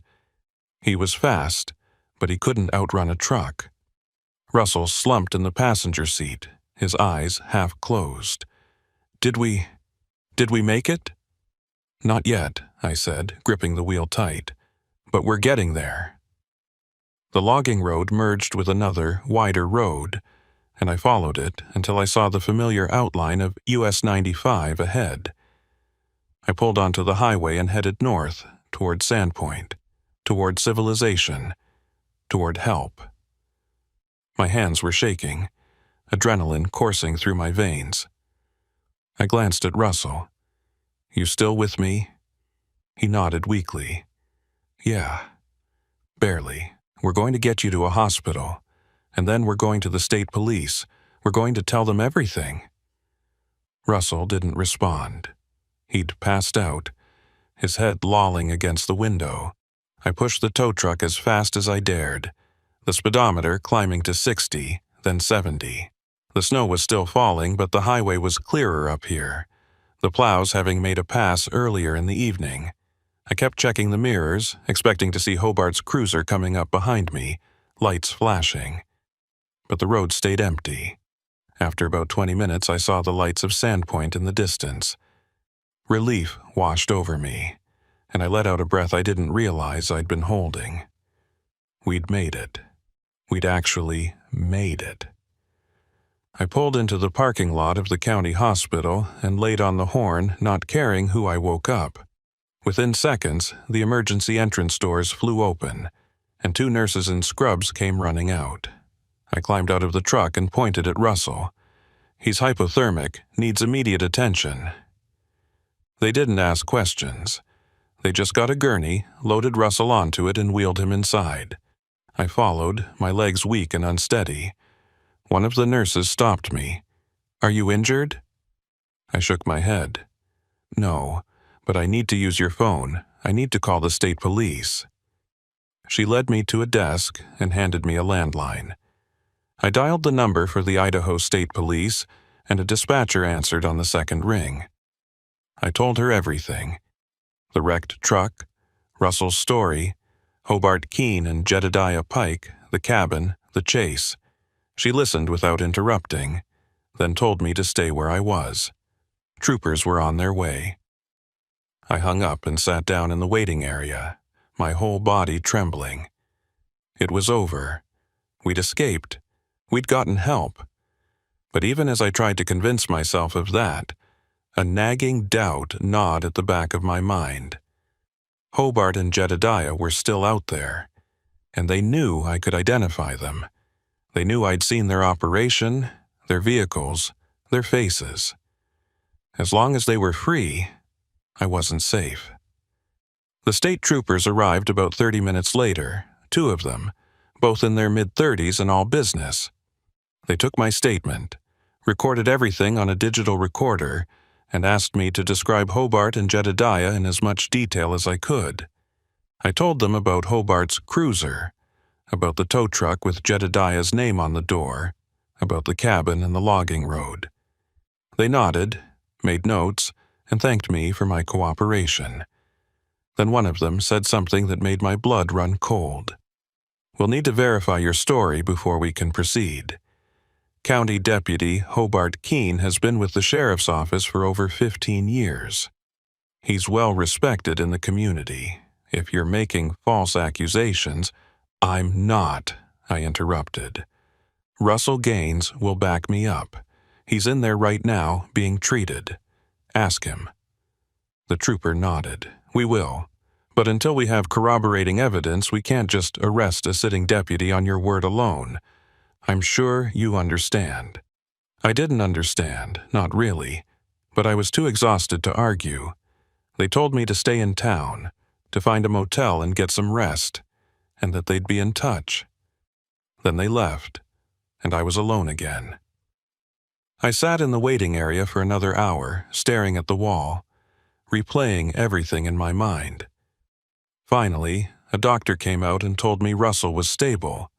They were warming him up, treating him for exposure and minor injuries, but he was going to be okay. I asked if I could see him, and the doctor nodded. Russell was in a bed in the ICU, hooked up to monitors and IV lines. He looked better than he had in the cabin. His color was returning, and his breathing was steady. When he saw me, he managed a weak smile. "You saved my life." I shook my head. "You saved your own life. I just drove the truck." He laughed softly, then winced. "What happens now?" I called the state police, told them everything. They're investigating. Russell's expression darkened. "And what did they say about Hobart?" I hesitated. "They said they need to verify the story, that they can't arrest him without evidence." Russell closed his eyes. "Of course, the Brotherhood. Cops protecting cops, even when one of them's dirty. They'll figure it out," I said, trying to sound more confident than I felt. "They have to." Russell didn't respond. He just lay there, staring at the ceiling, and I could see the doubt in his eyes. The fear that maybe, just maybe, Hobart and Jedediah would get away with it. I stayed with Russell for a while longer, then left the hospital and checked into a motel on the edge of town. The room was small and dingy, but it had a lock on the door and a phone on the nightstand. I wedged a chair under the doorknob, just like I'd done at the cabin, and sat on the bed with my back against the headboard, staring at the door. I didn't sleep. Every sound in the hallway made me jump. Every set of headlights that passed by the window made me reach for my phone. I kept expecting Hobart or Jedediah to kick down the door, to finish what they'd started. But morning came, and nothing happened. I called the state police again, asking for an update. The trooper I spoke to was polite but non-committal. They were looking into it, he said, following up on leads. They'd let me know if they needed anything else from me. I hung up and stared at the phone, frustration boiling in my chest. I'd given them everything: names, descriptions, locations. What more did they need? I thought about calling my dispatcher, telling her I wouldn't be able to make my delivery to Bonner's Ferry. But I didn't, because part of me, maybe the stubborn part, maybe the stupid part, wanted to finish the job. I'd been hauling freight through the Panhandle for 12 years, and I wasn't going to let two crooked bastards scare me off my route. So I checked out of the motel, drove back to where I'd left my semi on the side of US 95, and climbed into the cab. The truck was right where I'd left it, untouched, covered in a fresh layer of snow.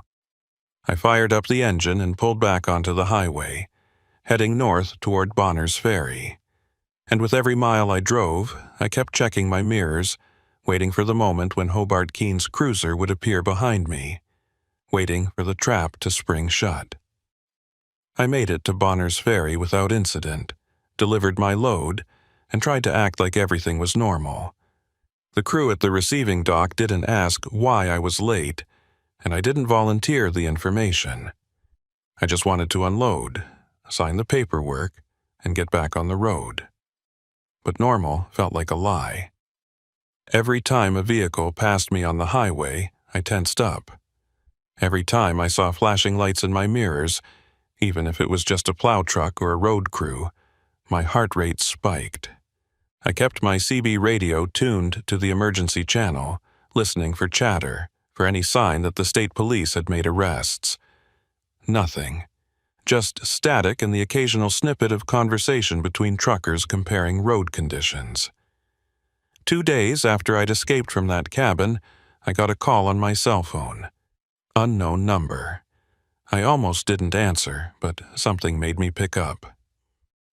Orson Whitlock? The voice was unfamiliar, male, businesslike. Yeah, who's this? My name's Garrett. I'm an investigator with the Idaho State Police. We need to talk about your statement regarding Deputy Hobart Keene. I pulled over at the next rest area and killed the engine. What about it? We've completed our preliminary investigation. We interviewed Russell Gaines, examined the scene, and reviewed Deputy Keene's service record. Based on the evidence, we're moving forward with charges. Relief flooded through me. You're arresting him? Not yet. We need more evidence to make the charges stick, but we've placed him on administrative leave pending further investigation, and we've issued a warrant to search his property in the wrecker service operated by Jedediah Pike. I let out a breath. So, you believe us? There was a pause on the other end. Let's just say the evidence is compelling. We found Russell Gaines' truck where you said it would be. We found the cabin. We found tire tracks matching Pike's tow truck, and when we ran Keene's financials, we found some irregularities, cash deposits that don't match his salary, purchases that suggest a secondary income stream. It's not a slam dunk, but it's enough to keep digging. What about Pike? I asked. We haven't been able to locate him. His wrecker service has been shut down, and his residence appears to be abandoned. We think he got spooked and ran. My stomach tightened. So he's still out there. For now. But we've issued a BOLO. Be on the lookout. Every agency in the region has his description and vehicle information. He won't get far. I thanked the investigator and hung up, but the relief I'd felt moments earlier had already started to fade. Jedediah Pike was still out there, somewhere, and he knew what I looked like. He knew my truck. He knew my route. I thought about taking some time off, laying low until the investigation wrapped up, but I couldn't afford to. I had bills to pay, a mortgage, a life that required me to keep working. So I kept driving. I took a load from Bonner's Ferry down to Coeur d'Alene, then another from Coeur d'Alene to Lewiston. I varied my routes where I could, avoided stopping in isolated areas, and made sure to park in well-lit, populated truck stops at night. I was careful, but careful only gets you so far when someone's hunting you. It was 3 days later when I saw the tow truck. I was southbound on US 95, about 30 miles north of Moscow, hauling a load of lumber. Traffic was light, just me and a few other vehicles scattered along the highway. I'd been driving for about 6 hours, my mind half on the road and half on the podcast I was listening to, when I glanced in my side mirror and saw it. A tow truck. Big, heavy-duty, the same model as the one Jedediah had been driving. It was about a quarter-mile back, matching my speed, staying just far enough behind that I couldn't make out the driver's face. My pulse quickened. I told myself it was a coincidence. Tow trucks were common on this highway, especially in winter when accidents happened regularly. There was no reason to assume it was Jedediah, but the truck didn't pass me. It didn't fall back. It just stayed there, a constant presence in my mirrors. I tried speeding up. The tow truck sped up. I tried slowing down. The tow truck slowed down. My hands tightened on the wheel. This wasn't a coincidence. I grabbed my phone and dialed the investigator's number. It went to voicemail. I cursed and hung up, then dialed 911. The dispatcher answered, and I explained the situation as calmly as I could. There's a tow truck following me on US 95 southbound near mile marker 320.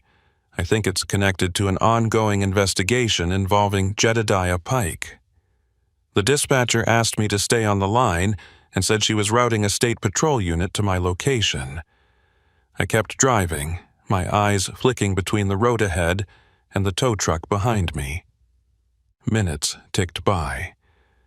The tow truck started closing the distance, moving up until it was maybe 100 feet behind me, then 50 feet, then right on my bumper. I saw the driver now, silhouetted against the headlights. Broad shoulders, heavy build. It was him, Jedediah Pike. The tow truck surged forward and tapped my rear bumper. Not hard, just enough to jolt me forward and send a spike of adrenaline through my system. He was trying to run me off the road. I floored the accelerator and my semi lurched forward, the engine roaring. But the tow truck kept pace, its heavy frame built for pulling disabled vehicles, more than capable of keeping up with a loaded semi. He tapped me again, harder this time, and I felt the back end of my trailer fishtail slightly. I fought to keep control, my knuckles white on the wheel. The dispatcher's voice crackled through my phone's speaker. "Mr. Whitlock, a unit is en route. ETA 5 minutes. Can you stay on the road?" "I'm trying," I said through gritted teeth. Jedediah pulled into the left lane and came up alongside me. I glanced over and saw him staring at me through his window, his face cold and expressionless. Then he swerved right, slamming the side of his truck into my trailer. Metal screeched, and I felt my semi lurch to the right, the tires skidding on the asphalt. I yanked the wheel left, trying to regain control, but Jedediah hit me again, harder this time. My trailer swung wide, and I felt the horrifying sensation of losing traction, the back end sliding out from under me. I was jackknifing. I hit the brakes, trying to straighten out, but it was too late. The trailer swung all the way around, and my semi slid sideways across both lanes of the highway. I braced for impact, certain I was about to roll. But somehow, miraculously, the truck came to a stop, blocking both lanes, the trailer at a 90-degree angle to the cab. I sat there, breathing hard, my heart hammering in my chest. The tow truck had stopped about 50 feet ahead, its brake lights glowing red in the dim afternoon light.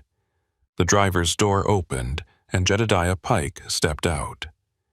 He was holding a crowbar. I fumbled for my seatbelt, my hands shaking, and threw open the cab door. I didn't have a plan. I just knew I couldn't sit there and wait for him to reach me. I jumped down from the cab and ran toward the shoulder, toward the tree line. Behind me, I heard Jedediah's boots crunching on the asphalt, his footsteps heavy and deliberate. "You should have stayed out of it, Whitlock," he shouted. I didn't look back. I just kept running, my breath coming in ragged gasps, my legs pumping as hard as they could. I reached the tree line and plunged into the forest, branches whipping at my face, roots threatening to trip me with every step. I could hear him behind me, crashing through the brush, gaining on me. I veered left, then right, trying to lose him in the dense undergrowth, but he was faster than I expected, and he knew these woods. I burst into a small clearing and stopped, spinning around, searching for a way out. Jedediah emerged from the trees a moment later, the crowbar gripped in both hands. We stood there, maybe 20 feet apart, both of us breathing hard. "This is over, Pike," I said, trying to keep my voice steady. "The state police know everything. They're looking for you. You're done." He laughed, a harsh, bitter sound. "I'm done? You're the one who ruined everything. You and that idiot Russell. We had a good thing going, and you two had to stick your noses where they didn't belong." "You were killing people," I said. Jedediah shrugged. "Only the ones who didn't cooperate. Most of them just handed over their valuables and went on their way. But you had to play hero. And now I've got nothing. No business, no partner, no way out." He took a step forward, raising the crowbar. "So I figure, if I'm going down, I might as well take you with me." I backed up, looking for something, anything, I could use as a weapon. My hand closed around a fallen branch, thick and heavy. It wasn't much, but it was better than nothing. Jedediah charged. I swung the branch with everything I had, catching him across the shoulder. He grunted and stumbled, but didn't go down. He swung the crowbar and I ducked, feeling the wind as it passed over my head. We grappled, both of us fighting for control. slipping in the snow and mud. He was stronger than me, and he was winning. He shoved me backward and I tripped over a root, falling hard onto my back.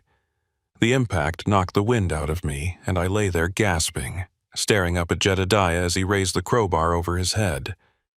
And that's when I heard the sirens.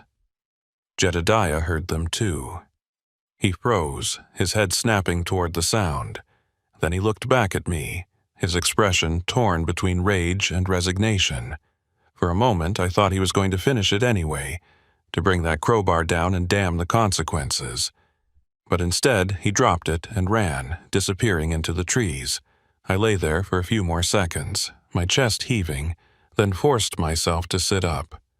My whole body ached, and my hands were bleeding from where I'd scraped them on the frozen ground. But I was alive. I heard voices calling my name, and I shouted back, "Here! I'm here!" 2 state troopers appeared in the clearing, weapons drawn, their eyes scanning for threats. When they saw me, one of them holstered his weapon and knelt beside me. "Are you injured?" I shook my head. "I'm okay. He ran. Jedediah Pike, he went that way." I pointed in the direction Jedediah had fled. The troopers radioed for backup and took off into the woods after him. Another trooper stayed with me, helping me to my feet and escorting me back to the highway. My semi was still blocking both lanes, and a patrol car was parked behind it, lights flashing. The trooper helped me into the back of the patrol car and handed me a bottle of water. "They'll find him," the trooper said. "He can't have gotten far." I nodded, but I wasn't so sure. Jedediah knew these woods. He'd been operating out here for years, and if anyone could disappear into the wilderness, it was him. But for now, I was safe, and that was enough. They found Jedediah 2 hours later, trying to hotwire a car in a rest area 10 miles south of where we'd fought. He didn't resist when they arrested him. Just stood there, hands behind his back, staring at the ground as they read him his rights. I watched from the patrol car as they loaded him into the back of a cruiser and drove away. And for the first time in days, I felt like I could breathe again.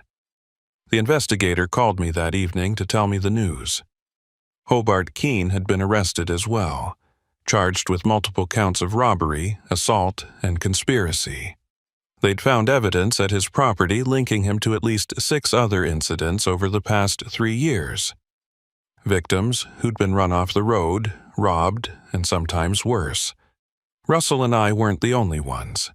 We'd just been the lucky ones, the ones who got away. The trial took 8 months. I testified twice, once for Hobart Keene's case, once for Jedediah Pike's. Both times, I sat in that courtroom and recounted every detail of that February night, from finding Russell's truck in the ditch to the fight in the clearing. Russell testified too, his voice steady despite the tremor in his hands. The prosecution presented evidence, financial records, stolen goods recovered from Hobart's property, testimony from other victims who'd been too afraid to come forward until now. The defense tried to paint us as unreliable, as truckers with grudges against law enforcement, as men who'd misunderstood a routine traffic stop. But the evidence was overwhelming. Hobart Keene was convicted on 12 counts, including robbery, assault, and abuse of authority. He got 25 years.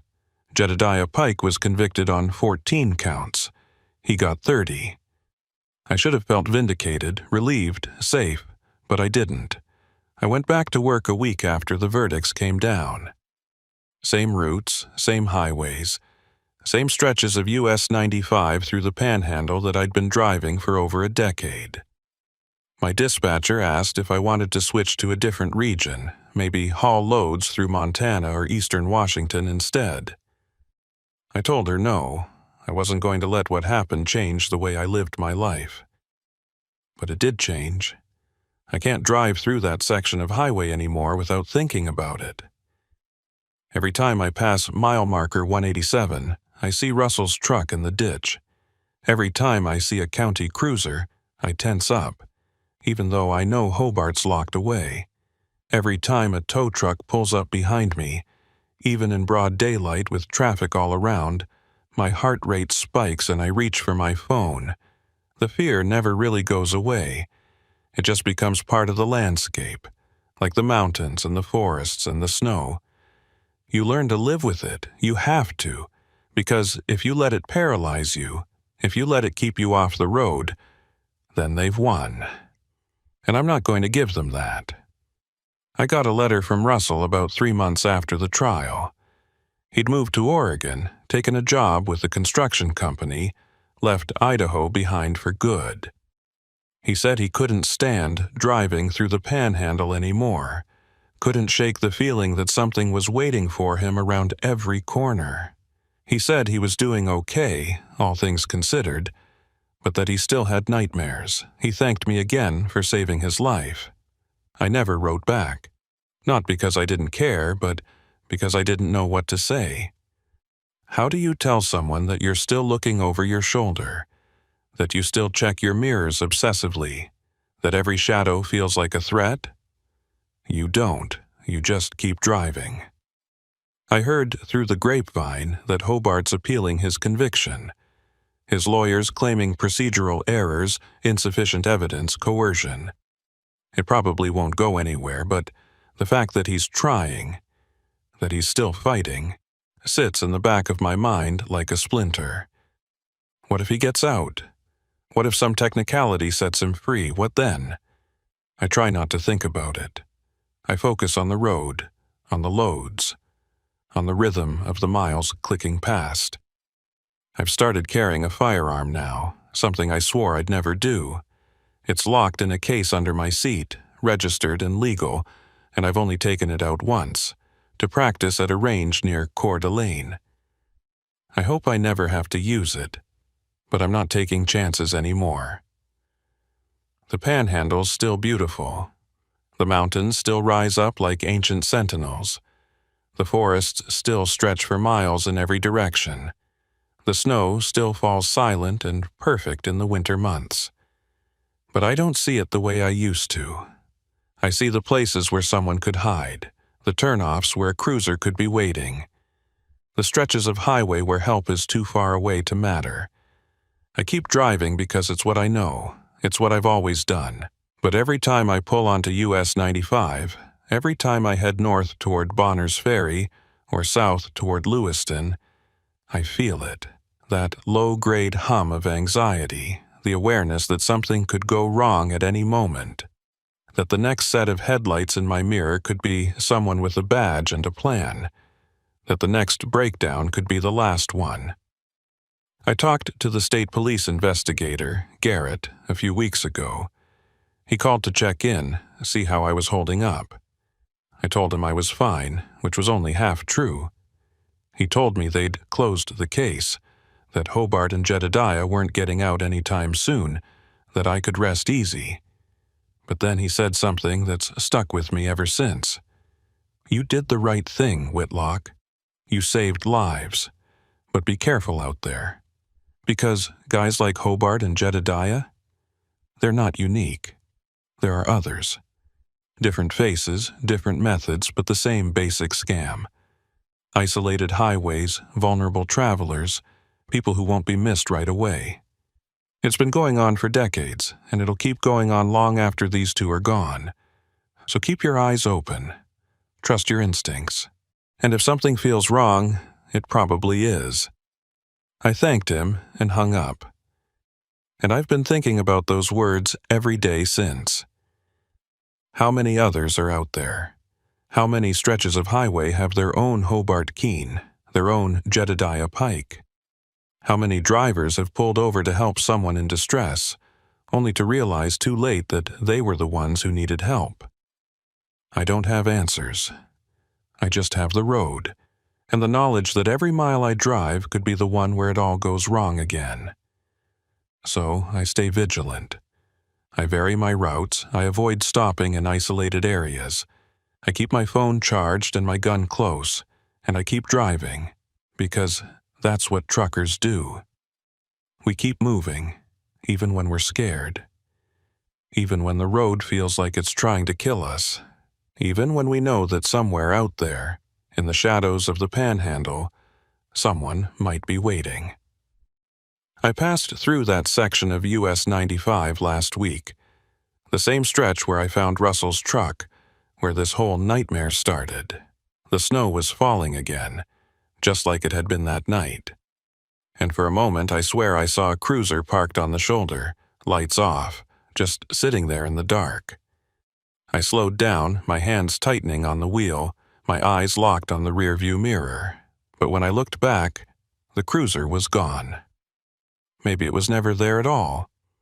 Maybe it was just my mind playing tricks on me, the fear manifesting as something real. Or maybe it was a warning, a reminder that the road never forgets. And neither should I.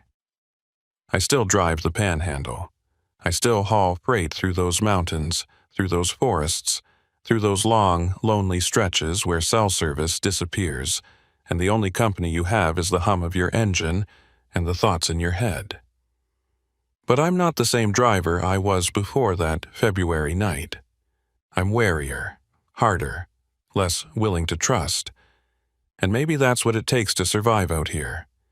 Maybe you have to lose a little bit of yourself to the road before you can truly understand it. Before you can see it for what it really is. Not just asphalt and mile markers and rest stops, but a proving ground. A place where predators hunt and prey tries to survive. And sometimes, if you're lucky, you make it through to the other side. I've made it through. For now. But every time I climb into my cab, every time I fire up the engine and pull onto that highway, I wonder if this will be the trip where my luck runs out. Where I become another statistic, another missing trucker, another ghost haunting the Panhandle's endless miles. I hope not.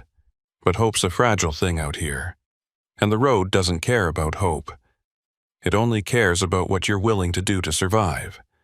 So I keep driving, and I keep watching, and I keep waiting for the moment when the headlights in my mirror become something more than just headlights. When the road I thought I knew becomes the road I should have feared all along.